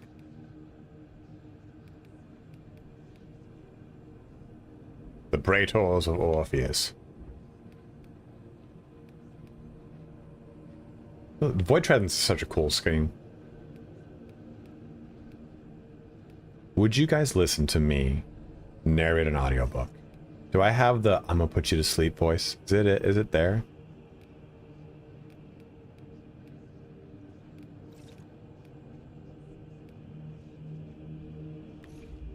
Yes, yes. My heavy is kind of not try hard. My heavy's not leveled up. It's just the heavy bolter.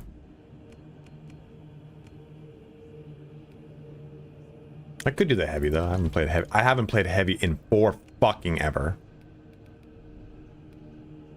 I think it's like my least favorite class, if I'm being honest.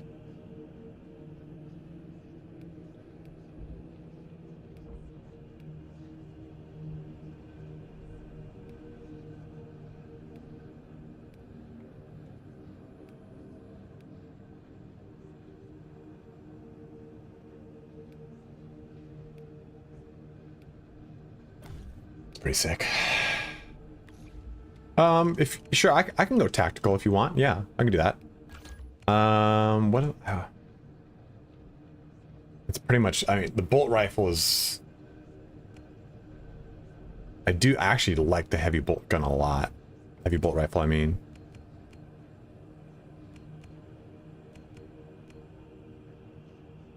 Stalker, great. I could do heavy bolt rifle. A steadfast supporter. Chris, thanks for following. Figured how to counter chaos spawn yet, because I'm struggling doing 6+ groups they spawn in. Honestly, it's just kind of comes down to timing, right? Like, I can't give you any tips. We'll face them a little bit. We'll be able to talk about it.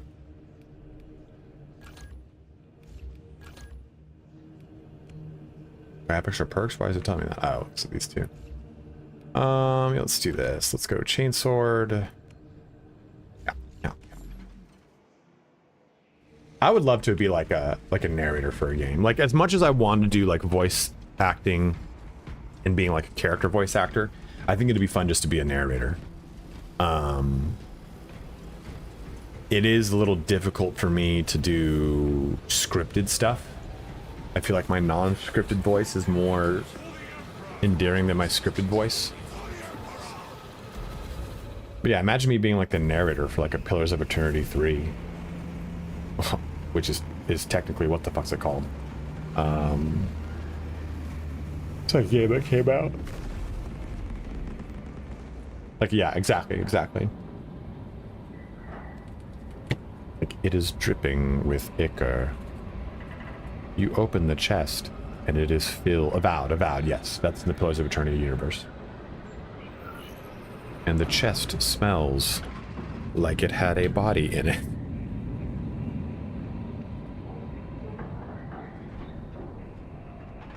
The Emperor's spears. And the Black Templars. 2 Black Templars, no less.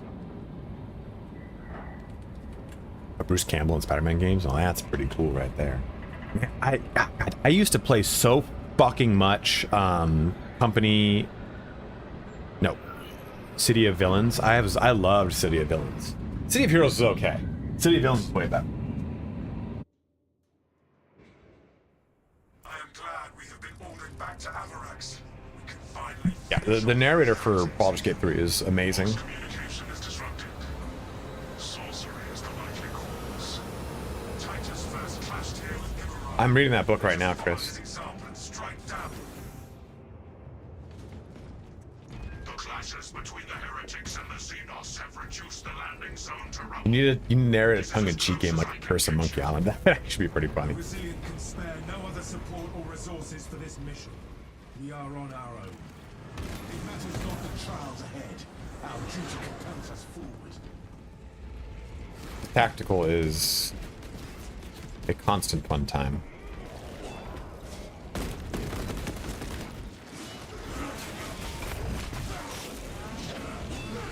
Yeah, like it's like, did you just make a joke? Oh, fuck, what did I? It's clearly red, man. Dude, I was gonna be like, this is how I parry him, and I just did not parry him at all.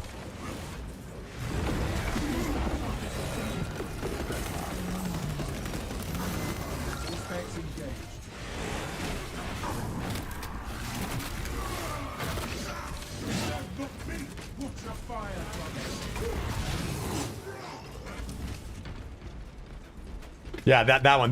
Yeah. I love that line. I think I'm like a chapter ahead of that line specifically. Like they just did the ritual with the shaman.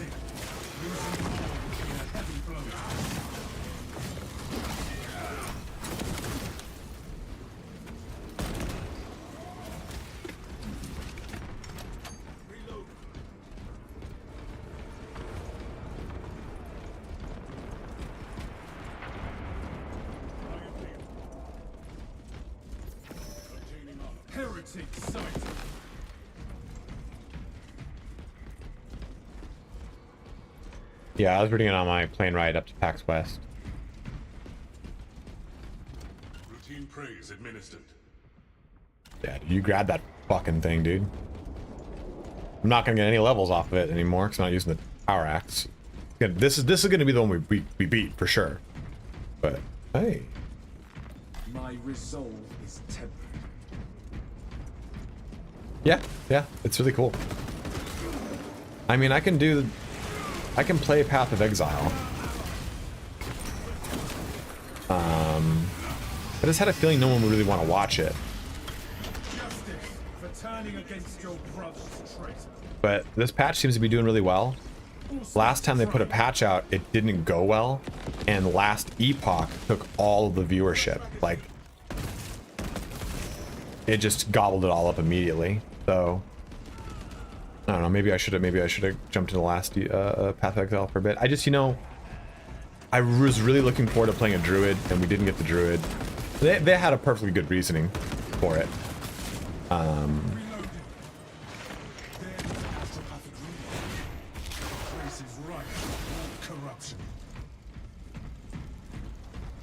Path of Exile's the team that made Diablo 2. A good chunk of them left because right after that, it started to become pretty corporate.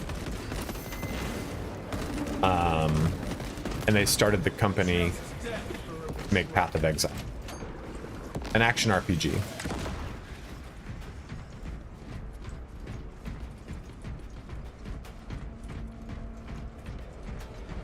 I thought about doing a Baldur's Gate 3 video that is like an op-ed piece on why Baldur's Gate means so much. Sorry. I didn't know, Chris. I didn't know how far back I had to break it. Oh.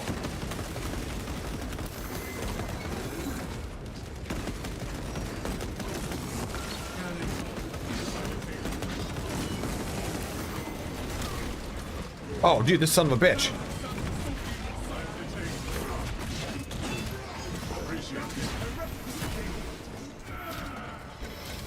If we have any interest in a game, in a video like that, it'd just kind of be like a fun little, like, kind of like a journey into the history of Baldur's Gate into isometric RPGs, into Black Isle, into sort of like how those were defining of a video game generation, more or less. But it's also like, oh man, are we really not gonna? Damn.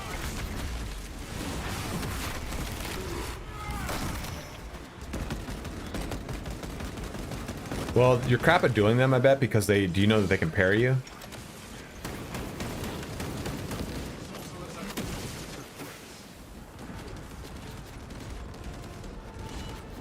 The heavy bolter, look at him, dude. Just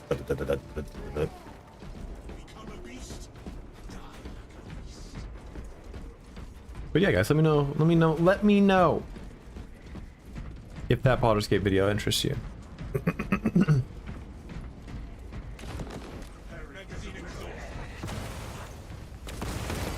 Well, I think the reason I would do it is because this is kind of like the end of Baldur's Gate 3.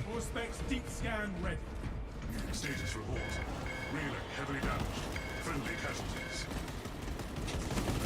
Like, Larian's now moving on full-fledged to their other game, whatever it is. Oh yeah, baby.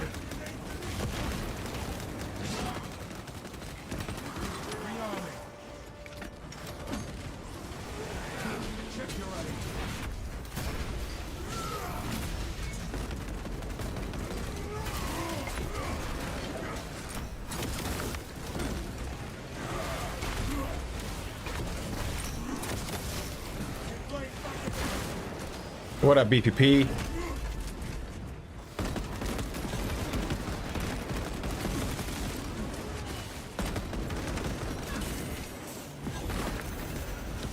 Damn it, I thought I fucking pressed the button in time and I didn't.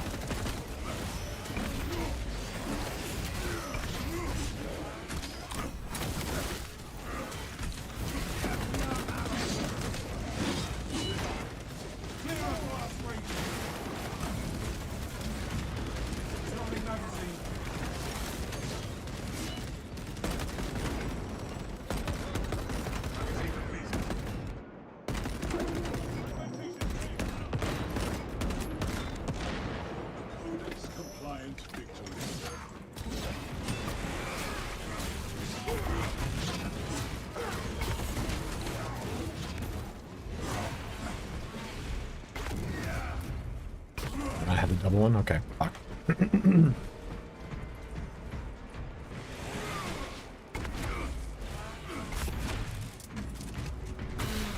All specs ready to scan.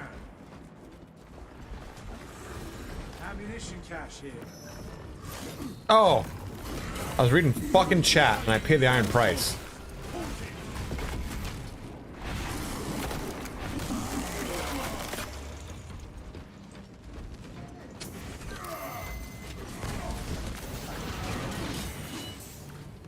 Yeah. Two of my favorite videos that I've ever gonna hear. I fucking cannot stand that telegraph.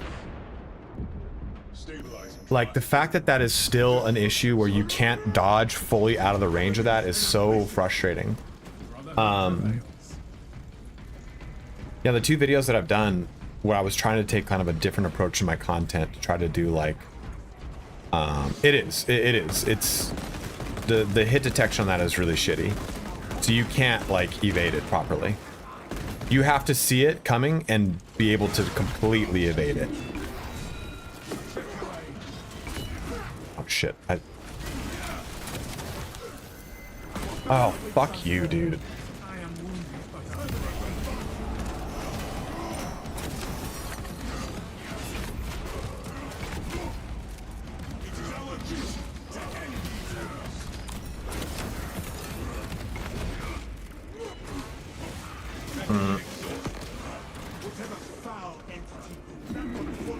Got a Soul Reaver tattoo? You son of a bitch. That's cool as fuck.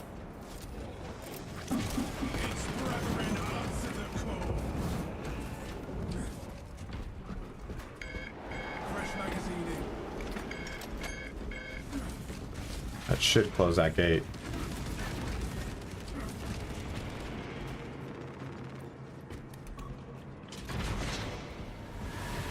Heretics use that shaft to access the lower floors.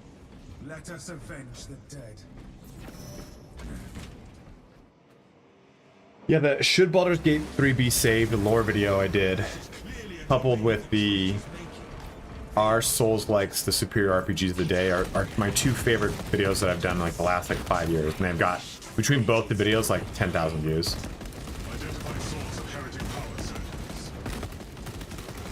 I even tried to like frame that video for Night Rain and it didn't work out.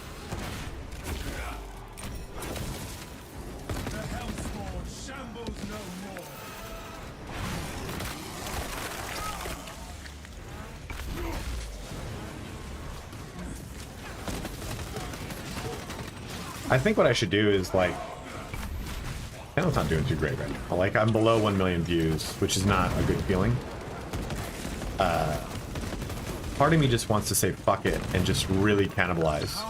Just suck the dick, let it all burn while I build up a viewer base based off of videos that are like, all my content is very timely content related to video game launches, and I've wanted to get away from that and not have to constantly chase the hype of games and be able to do like, I mean, I can still do like a video that is like, oh, timely in the sense of like, oh well, I'll do a video about like the history of ARPGs because this next big RPG is coming, something like that.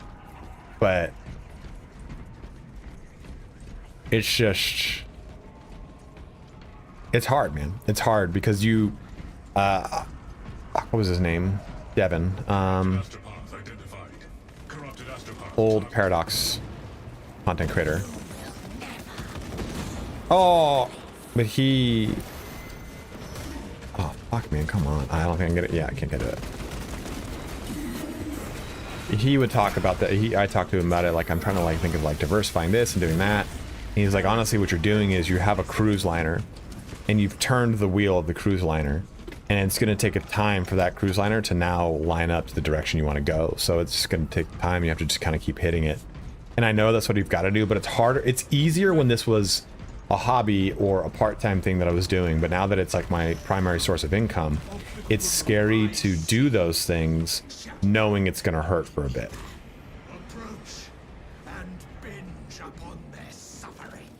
But I'd say like, if there's one thing I've learned about diversifying my content away from like Total War, it's that I've seen that I can have success in pretty much any like direction I decide to go, as long as I just do it.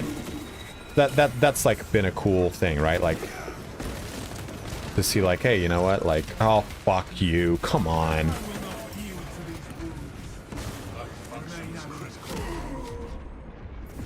Gonna stand me right back up.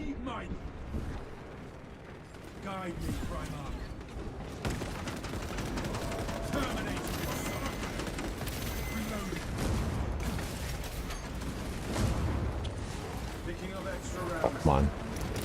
I wanted.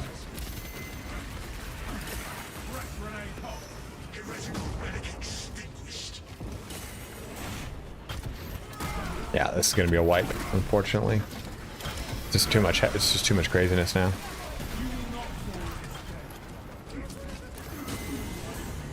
Yeah.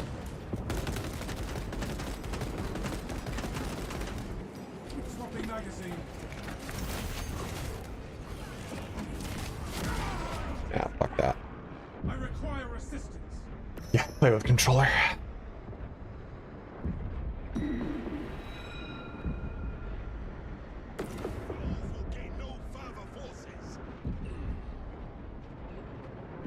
I mean, I wouldn't be alienating the audience, right? If you like Total War, if you like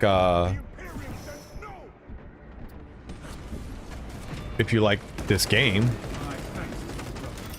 Oh, fuck. And I do an op-ed piece on it, you'd want it. You really can't. You can't. I mean, you can do a gradual thing, but like the gradual thing has to really like have purpose. Oh, Christ, dude. Gonna get another call in because I can't even see that thing. Do not best us with numbers. Warp shrine neutralized. I think on the other hand, though, is I actually do really enjoy what I do. Like, I enjoy... God damn it, man. Remain resolute.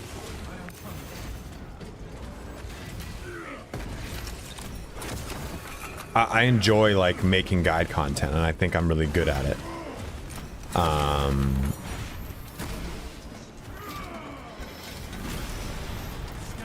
of servant.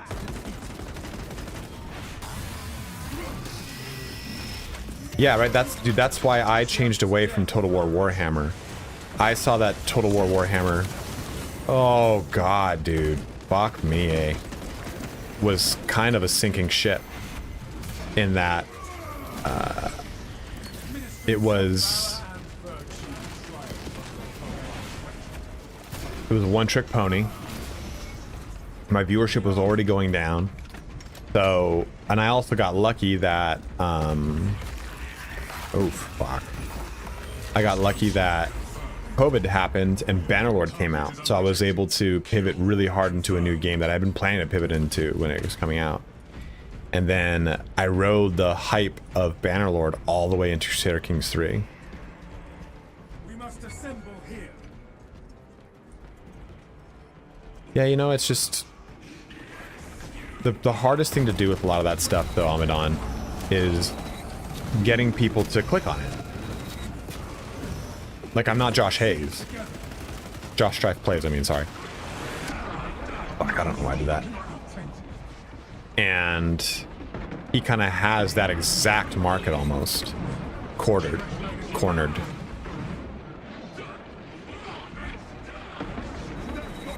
And he does a great job with it. Like, Strife Plays stuff is really good.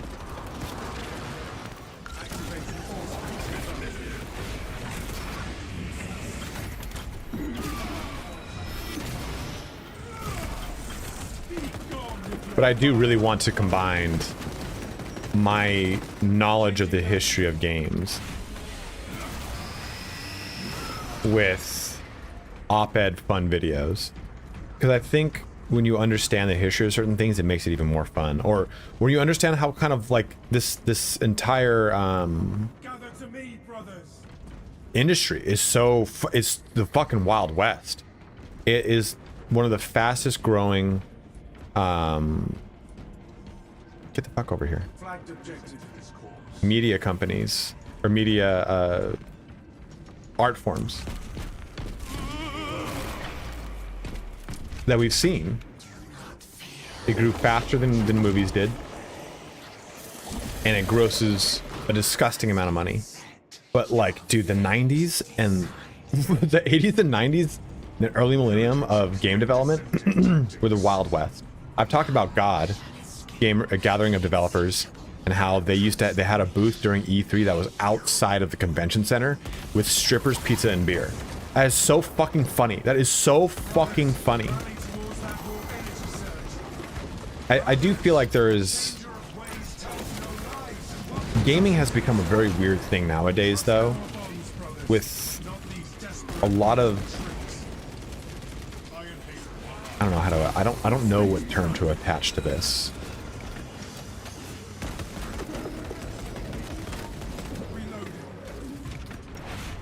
It's just disingenuous, I guess you can say. Where... You're right, they wouldn't, because HR now is just fucking boring. And I'm not saying, like, strippers, beers, and pizza is, like, the way to go. But there's just something to be said about, like... Those guys knew exactly their market, and they hit it. Because E3 back then was a closed convention.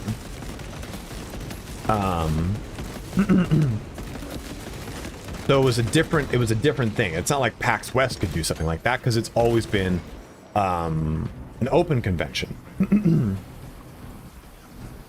But oh,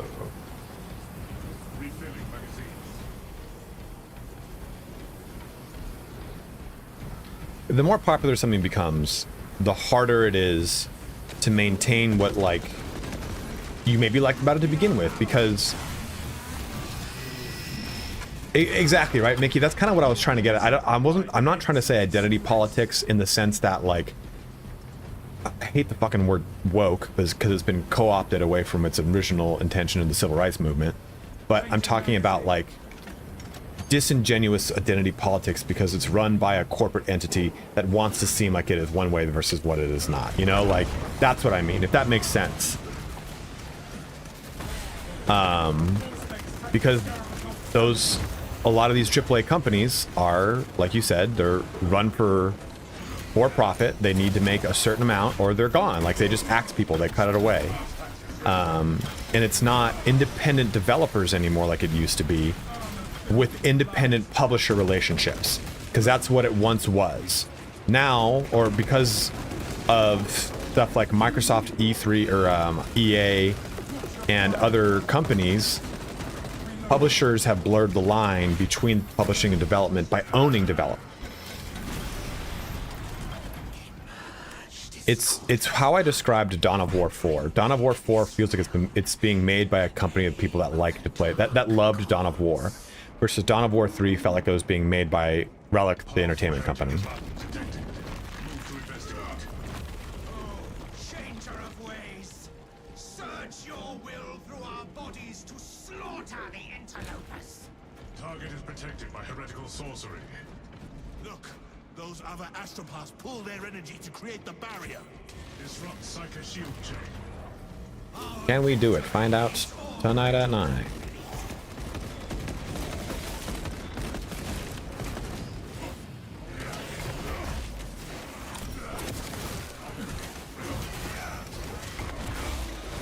Also, like, I don't know, man, like, gamer Twitter is fucking horrible.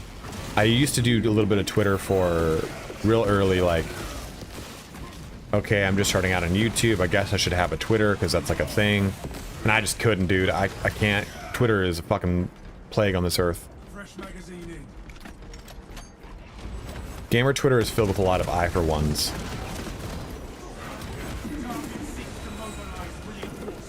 I for one thing, that's just gonna fucking piss me off like it always does.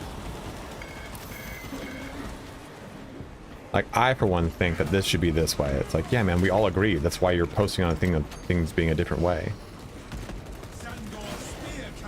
There's a lot of that in life now nowadays, though. Like, in general, like, a lot of people just can't. They always have to get their 2 cents on the same thing. It's like when you were, if you ever done student government in like high school or college. Okay, we're all gonna vote on this. Do we all agree on it? Yeah, we all agree on it. And then everyone goes around the table and says why they agree on it. It's like, no, we all agree on it. Let's just move on. God damn it, this thing's gonna fucking kill me.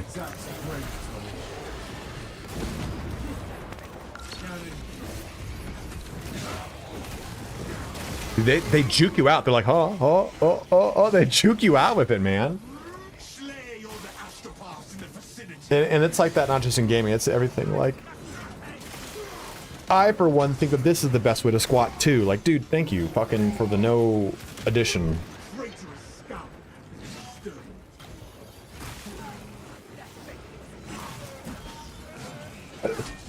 I'm choking on water. I'm choking on water. I'm dying.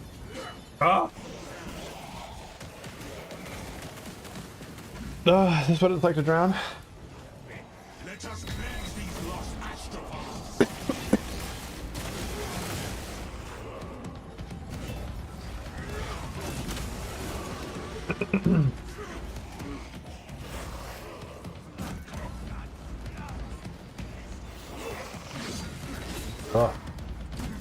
Just waterboard the shit out of myself. Let's see what's up, dude. How you doing? We just can't get this fucking boss down, bro. 80-20. 80% of my income is from, well, 80% of my income is from YouTube and Twitch. 20% of it is from contracts that I solidify with companies to do videos for them. Like, for example, No Man's Sky paid me to do, they didn't pay me to do a video saying, like, I think when people think, oh, you got sponsored to do a video, the rule for me doing a sponsorship for you is I don't change my content. You can give me, like I did a Path of Exile video, and they're like, hey, we want you to change colors on it. And I was like, nope, I won't do that. Like, well, we don't really agree with them. Like, well, I'm not going to change anything. Like, you can give me like feedback on things that maybe I said that were wrong, because they had me change a pronunciation because it was wrong. That's fine, but I won't change my content. But contract work does help me out a lot. I've had a really bad slow month, like 2-3 months, and the contract work I've gotten has been significant in shoring up the income difference of those months, so it doesn't feel as bad.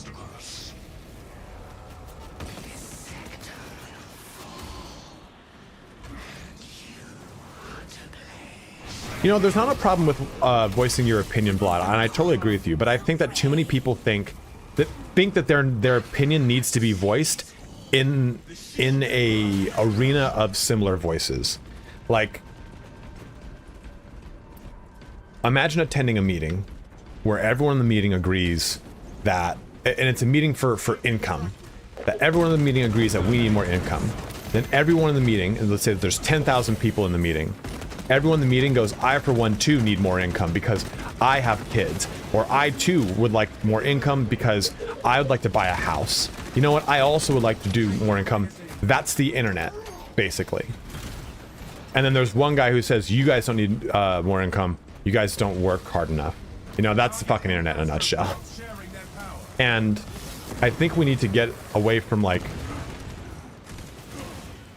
dog treats are so fucking expensive. I think, like, we as a society need to get away from the self-aggrandizing nature of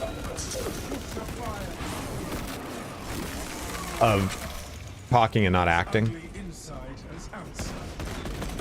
Like, it doesn't do you any good to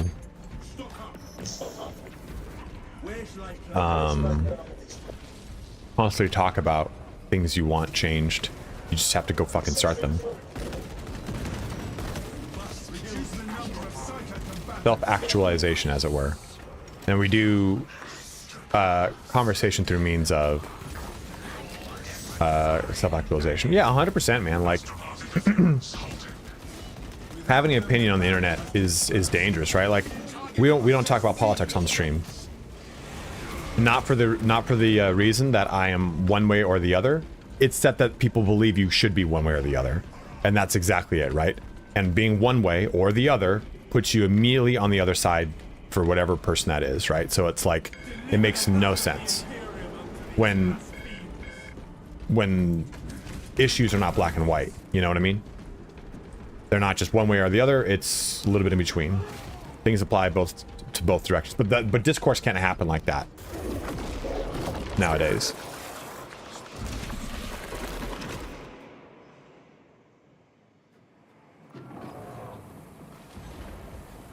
New objective.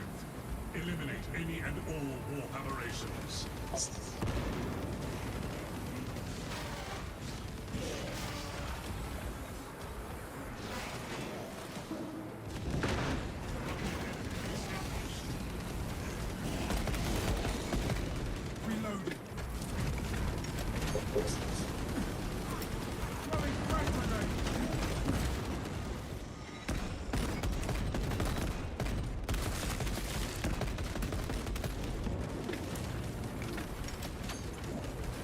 Dude, Yukikaze's coming in here fucking Naruto running for these bitches. Oh!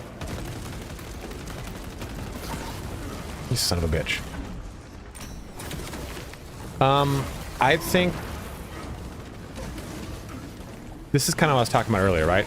The more mass consumption of things, the harder it is to control the quality of something. Look at like, when you play like the open beta of a game or the early access of a game, oftentimes an MMO specifically, let's just say, you get to deal with some of the coolest people. You get to deal with a really good community. Usually people are helpful. Usually people are not trolly and shitty. They're usually quite fun. As it gets exposed to a larger spectrum of people, it starts to get fucked up. The early internet, dude, was fucking buenisto. Like,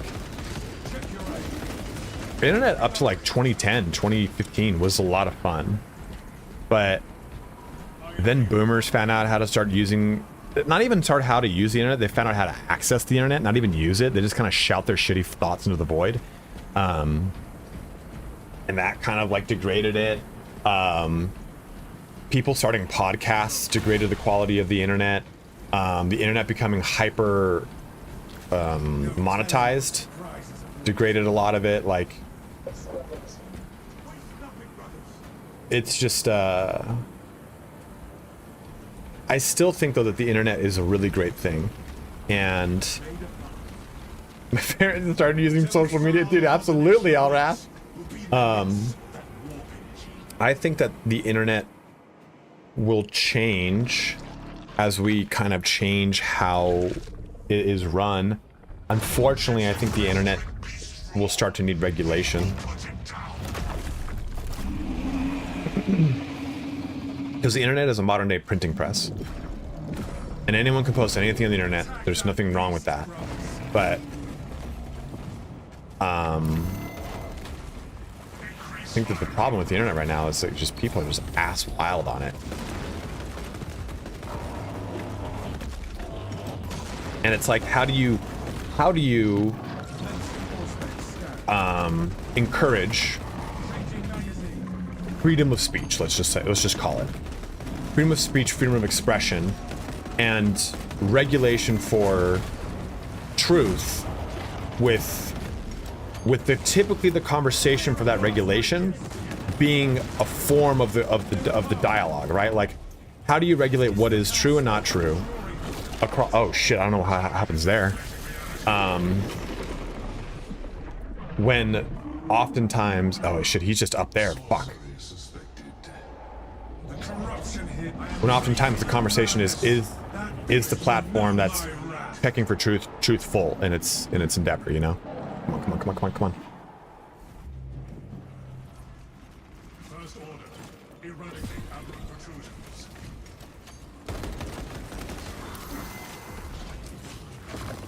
Oh shit, you fuck it.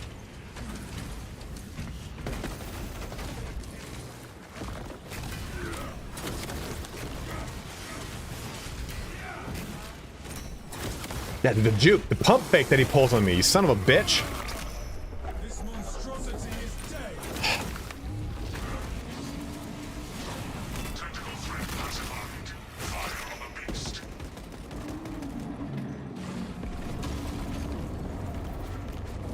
Like, that's something I think AI could be really useful for. As a platform that fact checks, right? Like, yeah, it's fact checking because it has no stake in, it has no stake in the game.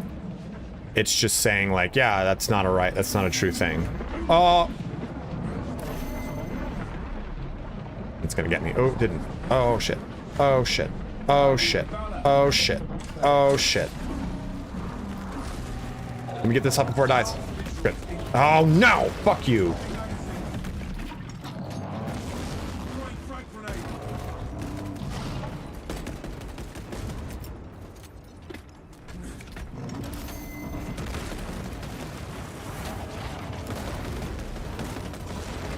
I don't know if shooting this thing helps, but I haven't found like a sweet spot to shoot this to like, is its face a critical hit point? I have no idea. I didn't even fucking know what killed me there.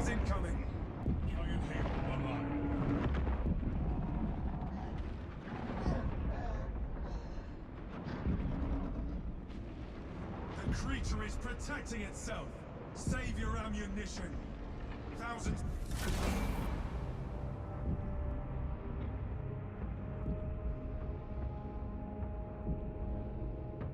Number 2, I do want to leave this force more.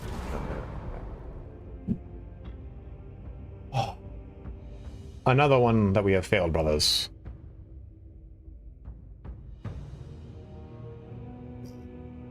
Let me ask you guys this. 128 you watching.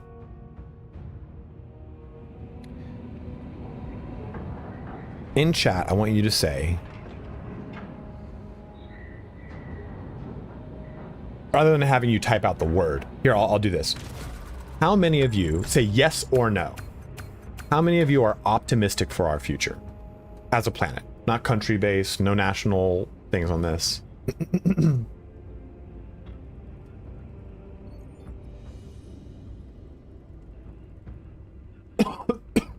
damn.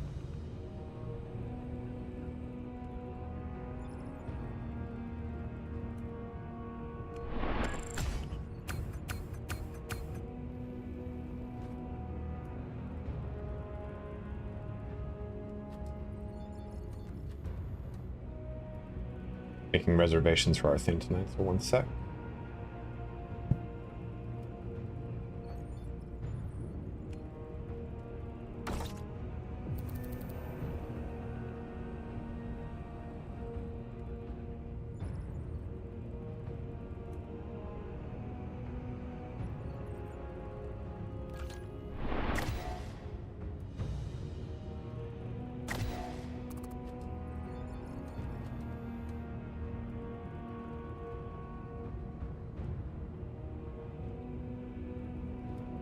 Thank you, Antagonist, for being the first yes.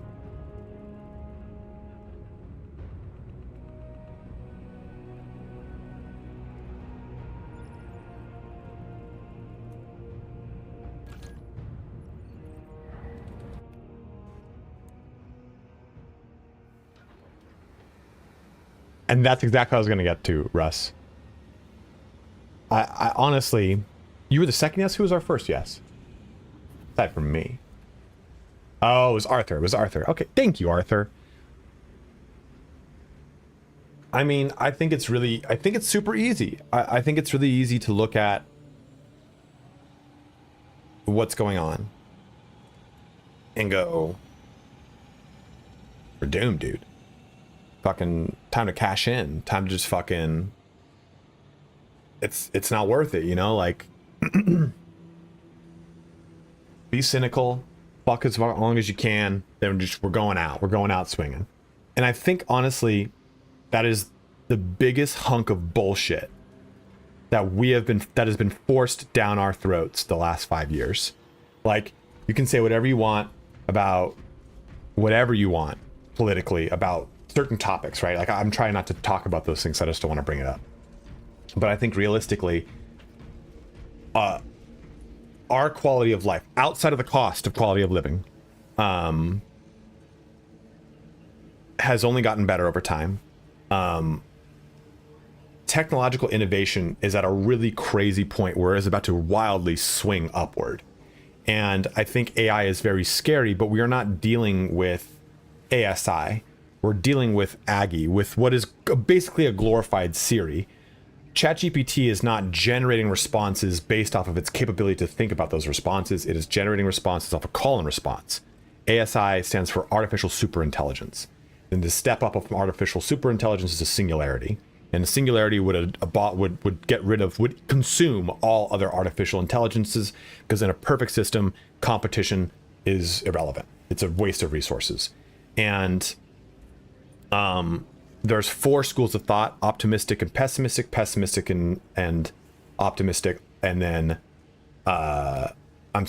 optimistic and excited, pessimistic and excited, and then the opposite of those two.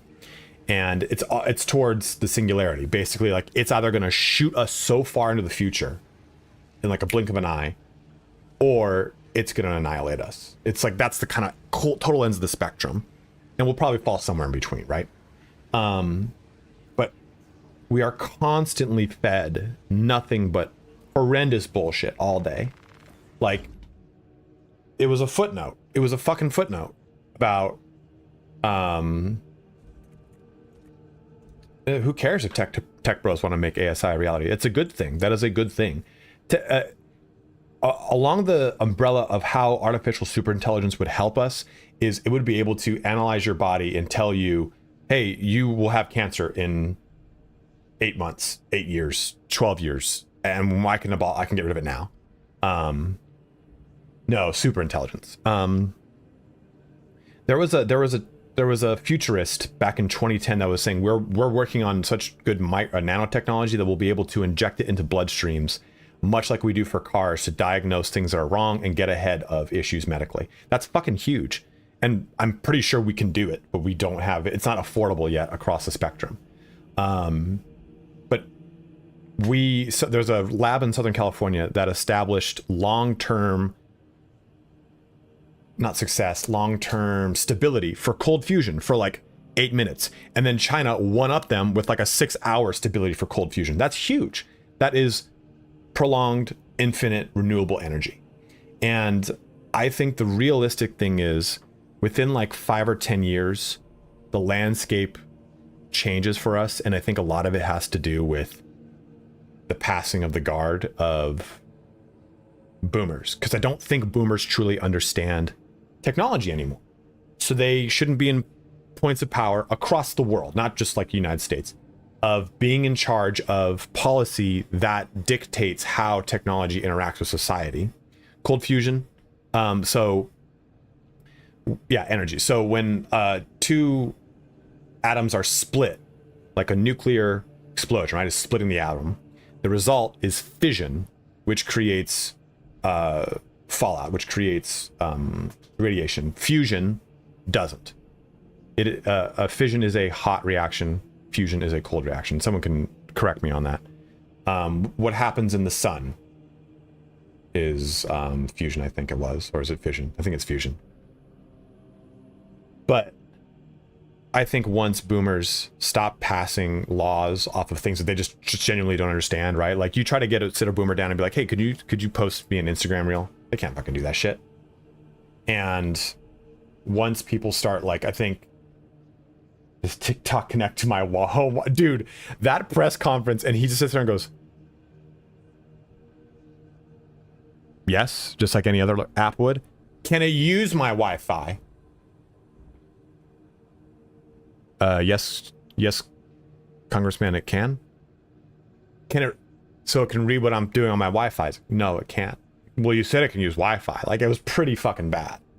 And I think we're in a weird place where, because we have such good medical technology that boomers can stay in positions they've been able to stay in for way longer than they usually have. So it prevents millennials from taking the mantle of leadership that they, and Gen X, which they should technically, right? Like, more millennials should be in the growing stages of a political career. And they're not, because whatever corporate interest, whatever, not corporate interest, but like that's shit spooky, dude. Like, yeah,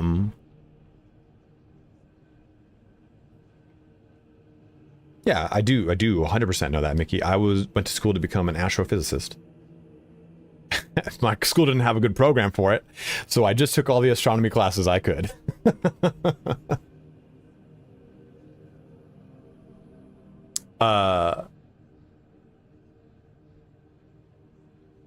It's not necessarily magnetic rings, it's magnetosphere.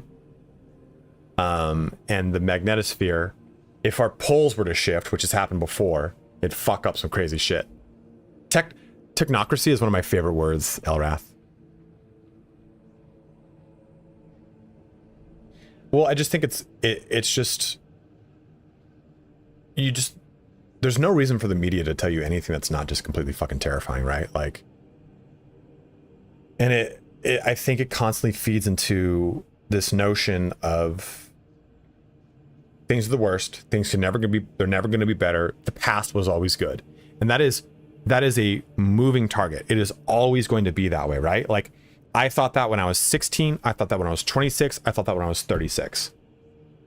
The world was better at each one of those points in retrospect to the point that I'm talking about. When I was 26, I missed being 16. When I was 36, I missed being 26. When I'm going to be 46, I'm going to miss being 36. I'm going to fucking, shit was so simple back then. All you worried about was ChatGPT. You know, rosy tinted glasses are like shoved onto us. And I think it's just so easy to go, well, yeah, we're going to kill ourselves. We're all fucked. But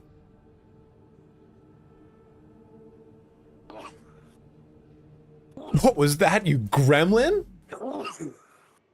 Yago, fucking cover it, dude. Come on, Sev. Fucking sneezing on stream over here, dude. Dude, fucking Daddy would be pissed. I mean, and it's been like that for years, man. Remember, bacon was going to cause cancer. I just think it's like when you're so overwhelmed with bad things you can't control, it creates dread. And dread is the absence of hope. And hope is the presence that allows you to kind of think, well, what if? Or how can, like there's a possibility. Like hope is something that like allows you to believe in optimism. And I think it's been ground out of us through, I think like that's like, I think that's one of the things that is like the, people always like to talk about stuff like, oh, like my trauma and hold over things from my like childhood. If we're talking about what the global trauma of COVID was, it's this. It's doom scrolling because the media got high on its own supply of realizing, oh, I could just scare these fuckers into constantly clicking. Murder hornets. Oh, fuck, man. They're here. Like, shit. I have not looked up a single news article all year. There's a really good, if you guys want a really cool, here, if you want a cool article on AI, here, this will give you a good idea of how all this works. It's this guy is Wait But Why. He made a bunch of posts back in the day. He still does it here and there. He's a civil engineer who learned all this stuff and broke it down using stick figures, so it's like really easy to understand.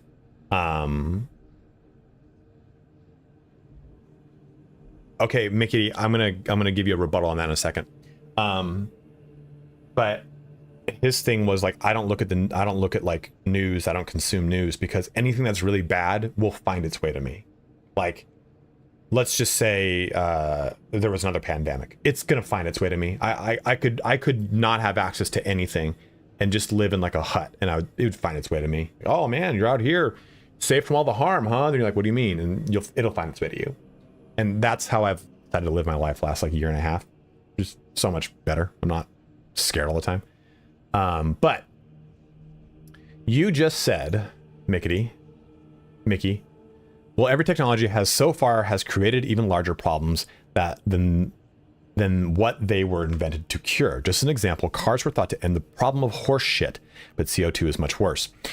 No, it won't. It's really cool. The article is about how artificial intelligence, how it really works, the Fermi paradox and stuff like that. Like, it goes into the quadrants I spoke about. So in the early 1900s, carburetors are something that we don't have in cars anymore. Now we have fuel injections and such like that. There was a carburetor that, I can't remember his fucking name, was invented. It was a bigger carburetor, but it would make a car in like the 1920s go 100 miles to the gallon. It was tested by Henry Ford. He got 108 miles to the gallon.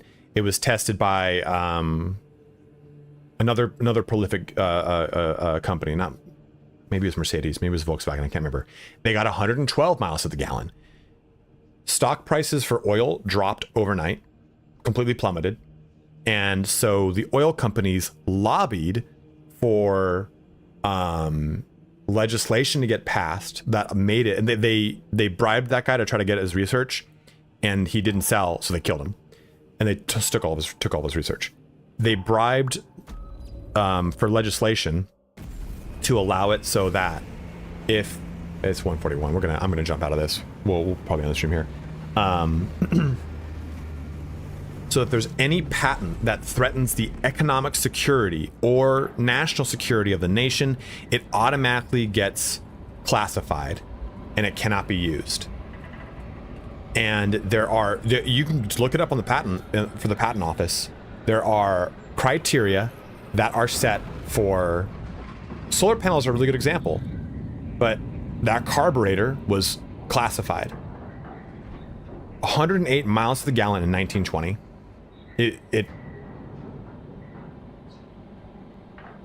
Oh, the background ambience. Yeah, they killed him and then they passed legislation. They lobbied. And it happened again in the 60s. Some guy was able to create a car that could run off of like 1 gallon of gasoline, like for hundreds of miles. Finish off the heretics here. The demon of the warped spoke to the folks before. All manner of heresies. But if you look at the patent offices, the criteria for that are like any solar panel with over a certain percentage of efficiency is automatically classified. So that's what I mean where, like, yeah, technology, I'm sure it begets, oh, that took me right to desktop. It begets other problems for sure. But at the same time, yeah, the hydro engine, I think that's what I'm talking about. Carbon fiber engine, it got some, yeah, yes, that. Like, here, this video will single-handedly piss you the fuck off. If you've not watched the Y-Files, you need to watch the Y-Files.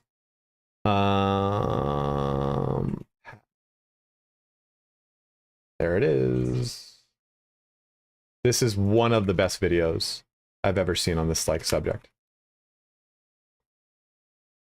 And it's exactly what I just talked about. It's exactly what I was talking about. And here, I'll cue this part up. It's kind of cool. Let me see if I can find it. Because he just shows the exact patent office criteria. It's why, like, the world of tomorrow was a very possible thing. But it was kind of, here, right here. It was co-opted away by lobbying. Here you go.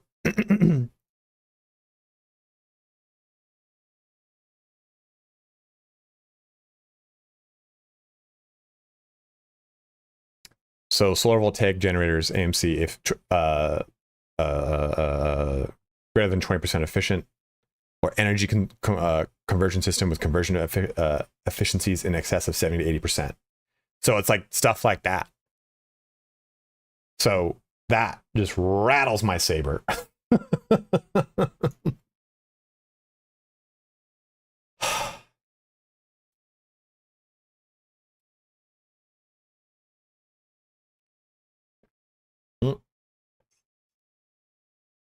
We kind of went off the deep end here for random tirades, which is kind of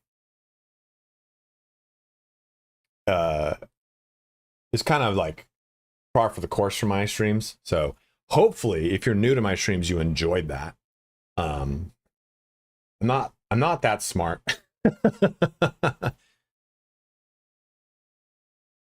No, that's not necessarily a depressing thing. It's more fresh. It's more angering. Who knows, man? Who knows, you know? But you just have to remember. What is up, Hal Bear? How you doing, dude? You have to remember something. All the bad things that happen in our societies throughout time, it's not society pushes through. It's a small subset of society that gets us through. World wars are a good example. There's a support system that exists, but there's a primary portion of that population that fights those wars. I think it's just important to know that, like, we don't need a cosmic, and I think if I'm speaking like existentially and philosophically, I think we're due for like a social renaissance of sorts. Like, I think we kind of see cracks of it here and there of people wanting to do social media cleanses or wanting to do technology cleanses. And I think that I think what it would really take is not a prevalent head of state, but enough momentum from people in positions of somewhat power, right? Political power, social power, economic power, to create that momentum to then have that. I think that's all it takes, right? It takes like 5 Dwayne The Rock Johnsons to say, hey, shut your phone off, get outside for 3 hours a day. I'm hyperbole here. And it starts to pick up traction. That's it. It doesn't take half of the 7 billion people or 8 billion people on the planet to do something. It just takes enough people in positions of relative influence to influence enough people to create momentum. And I think we're truly due for some form of social renaissance, because I think too many people have stagnated. And dude, I'm 37. Do you know how many of my friends that are older than me pull the same bullshit that we did when we were 22? And how I have some friends that are younger than me that have the maturity level that are like 5 years older than me. I'm 37 and I'm like kind of like a high functioning child, you know, like, but it's because we are not part of a society that not forces you to grow up, but we're not part of a society that says, like, we glorify youth too much is what I'm trying to say. And through the glorification of youth, we never let ourselves properly age. And by not properly aging, either through like not like physical thing, right? Like people doing Botox, people doing all sorts of things, male or female, doesn't matter. Arrested development is a really good way to put it, Nick. Thank you. By that happening, because there's a lot of security in age. Like, I'm 37 and I feel so much more secure about who I am as a person, way more than I did even when I was 31. And through that security, I have healthier boundaries. I like myself more. I worry less about my economic standing and things, because I realize that I'm reaping the benefits of the fucking last 15 years of grinding my cock off on any number of things. And but we don't allow ourselves to do it because we're always like trying to talk and act like we're 22. It was weird because, you know, millennials and Gen X were the arbiters of the internet. We created the content that the internet that people consumed. And as we are the first generation to kind of push into a point now where we are not that anymore. And now Gen Z is doing it. And we're kind of giving them the same bullshit that we dealt with from boomers that were like, well, because of avocado toast, we're not seeing people buying houses anymore.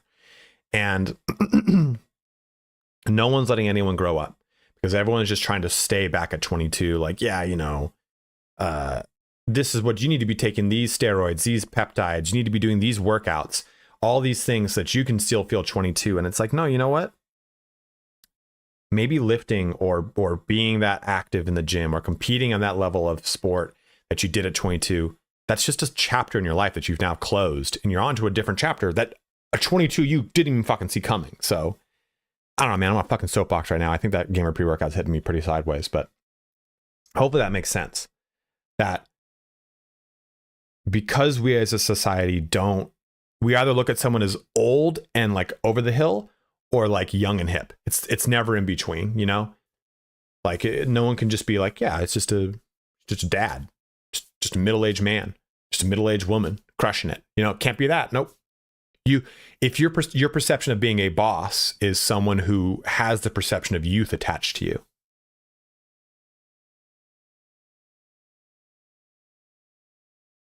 Let me tell you something right now, Vlad. I'm 37 and I had a midlife crisis throughout this whole entire year, and it doesn't get any motherfucking easier. But it does, though, at the same time, because your midlife crisis is different. It's not like, what do I do with my life? It's like, is this all I have to do? Is this it? Is this all I do? But you kind of realize like the perspective of that is kind of silly, right? Like, oh, is this all I get to do? Like, what do you mean? Teach people to play video games? Kind of fucking fun.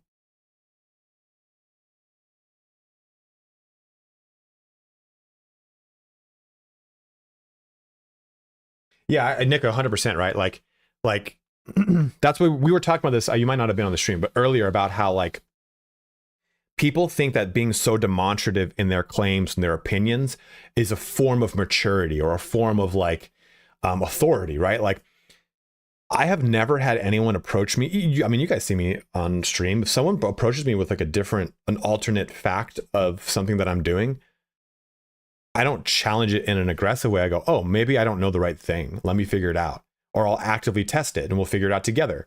Like, I've never understood being so concrete in a thought that you can't have I was always taught a worldview is meant to constantly be changing and being challenged. And that's a healthy worldview.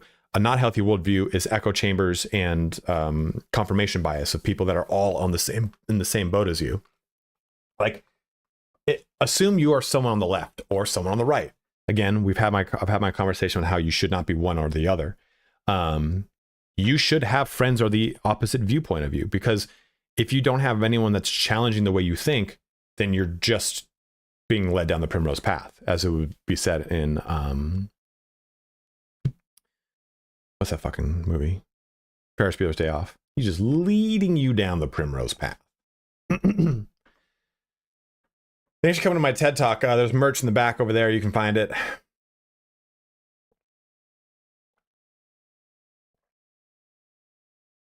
You know, I've always said there's two types of confidence. Well, there's confidence and there's bravado. Bravado, I think, is a confidence of overwhelming presence, in the sense that, Nick, you have Clippy as your thing. Yeah, I know all about Microsoft. I know, dude. I could tell you everything about Windows 11, dude. I remember Windows 3.11, and I did a Boolean operator before, just talking out my ass, using words, throwing words, and speaking quickly so you can't get a word in edgewise to challenge any one of those things. That's a bravado. And then there's a confidence of, and because I always thought like, oh, I have to be a confident man. This is how I attract success. This is how I attract women. I am confident in 100% of the things that I don't know. I know 100% of those. Like, if Mickey was talking about technology, or he was talking about the magnetosphere. But if Mickey then started to say more things because he's an actual fucking scientist, I would say, oh, cool. Teach me more. And I think people are so unwilling to give someone else the road or the ability to teach them, like in a social setting. Like if we were all in the room together and I were saying something and someone were to go, actually, you know, what you're talking about is this and this and this and this, I just shut the fuck up and I'd listen, because it would be cool to learn in the moment about something I either perceived wrong or didn't know more about. Like, I don't know why you'd want to be like, how many followers do you have on Instagram? Like, I don't know why you'd want to like sidestep for a straw man, you know? Like, well, I bet you can't eat a fucking Sun Valley granola bar without getting all the fucking crumbs in the floor like I can, you son of a bitch, you know? Like, it's not your ego, bro. Like, just step aside. Let someone who knows teach you something. And it's fucking fun to learn from people.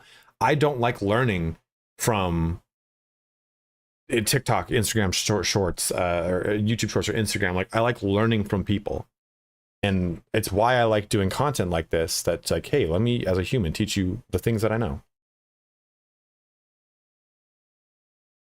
Yeah, 100%. More information is always better, right? Like, Tone, are you watching still? I don't think you're watching. I don't think Yabi's watching. Our friend, we play Ultima Online, and if you've not played Ultima Online, it's the best game made by human beings. And our friend Yavi spoke so demonstratively about a game mechanic that I thought was one entirely different way. I was like, oh, okay. Fuck. Yeah, okay. Sounds good. I'll do it. I'll try it. And I did it, and I'm like, yeah. I guess this is good. And then I had another friend who said, hey, I took what you told me, because I had told other people, like, hey, apparently this item is better used like this because of this, and this. And I convinced like 3 or 4 other people to give it a shot, and they're like, I think it's working. And one person said, hey, I actually took what you said and I went and tested it using, because they have like a little DPS tracker in the game that you can use, and I here's empirical evidence of how your stance is wrong. And I was like, oh fuck, okay, sick. Let's just go back to using the other weapon. And you know, it's like, that's an example of, oh, someone spoke so confidently about something, a la a podcast that you saw on fucking TikTok, and I took it as creed. I applied it to my life. I convinced other people about it. Someone did the scientific theory of following through on the hypothesis and recreated the experiment and was able to debunk it. And I'm like, oh, well, fuck me, right? And that's like a big thing in our society right now. People just take something from someone by how much they're not instead of how much they do. Yeah, 100%. I always say that I am a dumb person, and people are like, no, dude, you can't talk about yourself like that. You're not dumb. I'm like, I think I'm saying I'm not a smart person that knows everything. I'm a dumb person that's willing to learn everything. There's a difference between those two statements. And I know that I'm an intelligent person, but I don't need to be the most intelligent person in a room. And I think too many people think I need to be. I'd rather teach me about something. That's all I fucking know. And you can't know. That's the big thing. You cannot know everything. I know everything, though, naturally, Vlad. So you can't know everything. Me, though. I mean, come on. Right?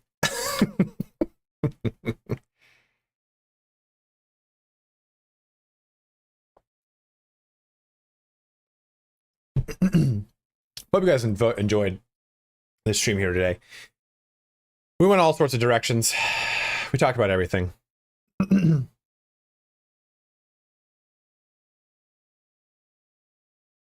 Yeah, I could agree with that, Mickey. I'm a smart person because I'm aware of how much I don't know. I agree with that. That's a good point. Beantown, what is up? How are you? Who are we raiding today?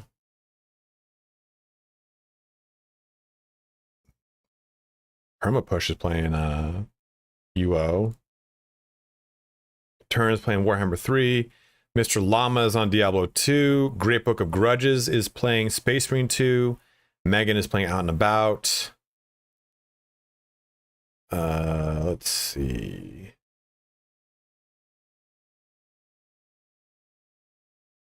You did, Beantown. This is why I want to be a vampire, bros. Yeah, the whole like sucking blood and dicks thing, that's kind of cool, sure. The whole living forever thing is what really appeals to me. And it's not the fear of death. It's, I have a fascination with wanting to watch time, like history. That'd be so amazing to like literally go, yeah, I remember when the fucking Byzantium was around. But also to be able to consume so much knowledge. But a brain can't, I mean, you can make all you want to, you can say whatever you want about like the fantastical nature of a fucking vampire's brain. But let's assume that it had the limitations somewhat of a human brain, so it can't remember everything. Yeah, I just want to witness. I want to see. I want to live in my fucking loft, my lofty castle up in the fucking mountains. And just be, oh, we don't go up there. The fucking hermit's up there and fucking, you know, kill a human every so often. And just kind of see it. Just see it all unfold. But like, to then have like the repertoires. Like, I think that's one of the coolest things that they did for Castlevania in the anime, of showing that like Dracula has like all these repertoires of knowledge accumulated all over time. Because that's what you would have, right? You would have like the Lighthouse of Alexandria level of by the way, we all know that that's like not like a big thing, right? Like there were books that were probably there that we did lose, but there's also lots of copies of those books that we didn't lose. You too, Amadon. Always good to see you, man. But you know those motherfuckers that had in the Alexandria and Lighthouse. You know they had the real fucking. Here's how many ancient aliens built the pyramids. You know that was in that fucker. You know that was in the lighthouse. You know the lighthouse had how the fucking Stonehenge was made. When the Anunnaki came down. We're going to rate Great Book of Grudges. He's playing Space Marine 2, so I'll just toss you guys on over. Continue your drops. Thank you guys so much for watching here today. Thank you for having fun with me. Thank you for all of the... They had to fall into the Kama Sutra. The Kama Sutra 2, better positions. He's got 96 viewers. Let's double him up. We have a total of 117 of you watching, so 75 are jumping over right now. Of course, thanks for jumping in. Thank you for the sub skill issues. Thank you so much, guys, for all the subs you guys gave. We had Prime subs, we had gifted subs, 10 by Hannah. We had tiered subs, so thank you guys so much. It is September. We are rocking the, I don't know why it says fucking 18. It should, whatever it says on Twitch is the accurate number. But let me send you guys over here. We'll be back on Tuesday and Thursday. I don't know what day we'll be playing Borderlands. I'm assuming I will be getting it early because I'm in their program. So we'll just see when that happens. But guys, thank you so much for watching here today. Have a good one. Take care. Wash your hands. Stay safe. And I will see you bros on Tuesday. And this raid is going off in 5, 4, 3, 2, 1. Raid now.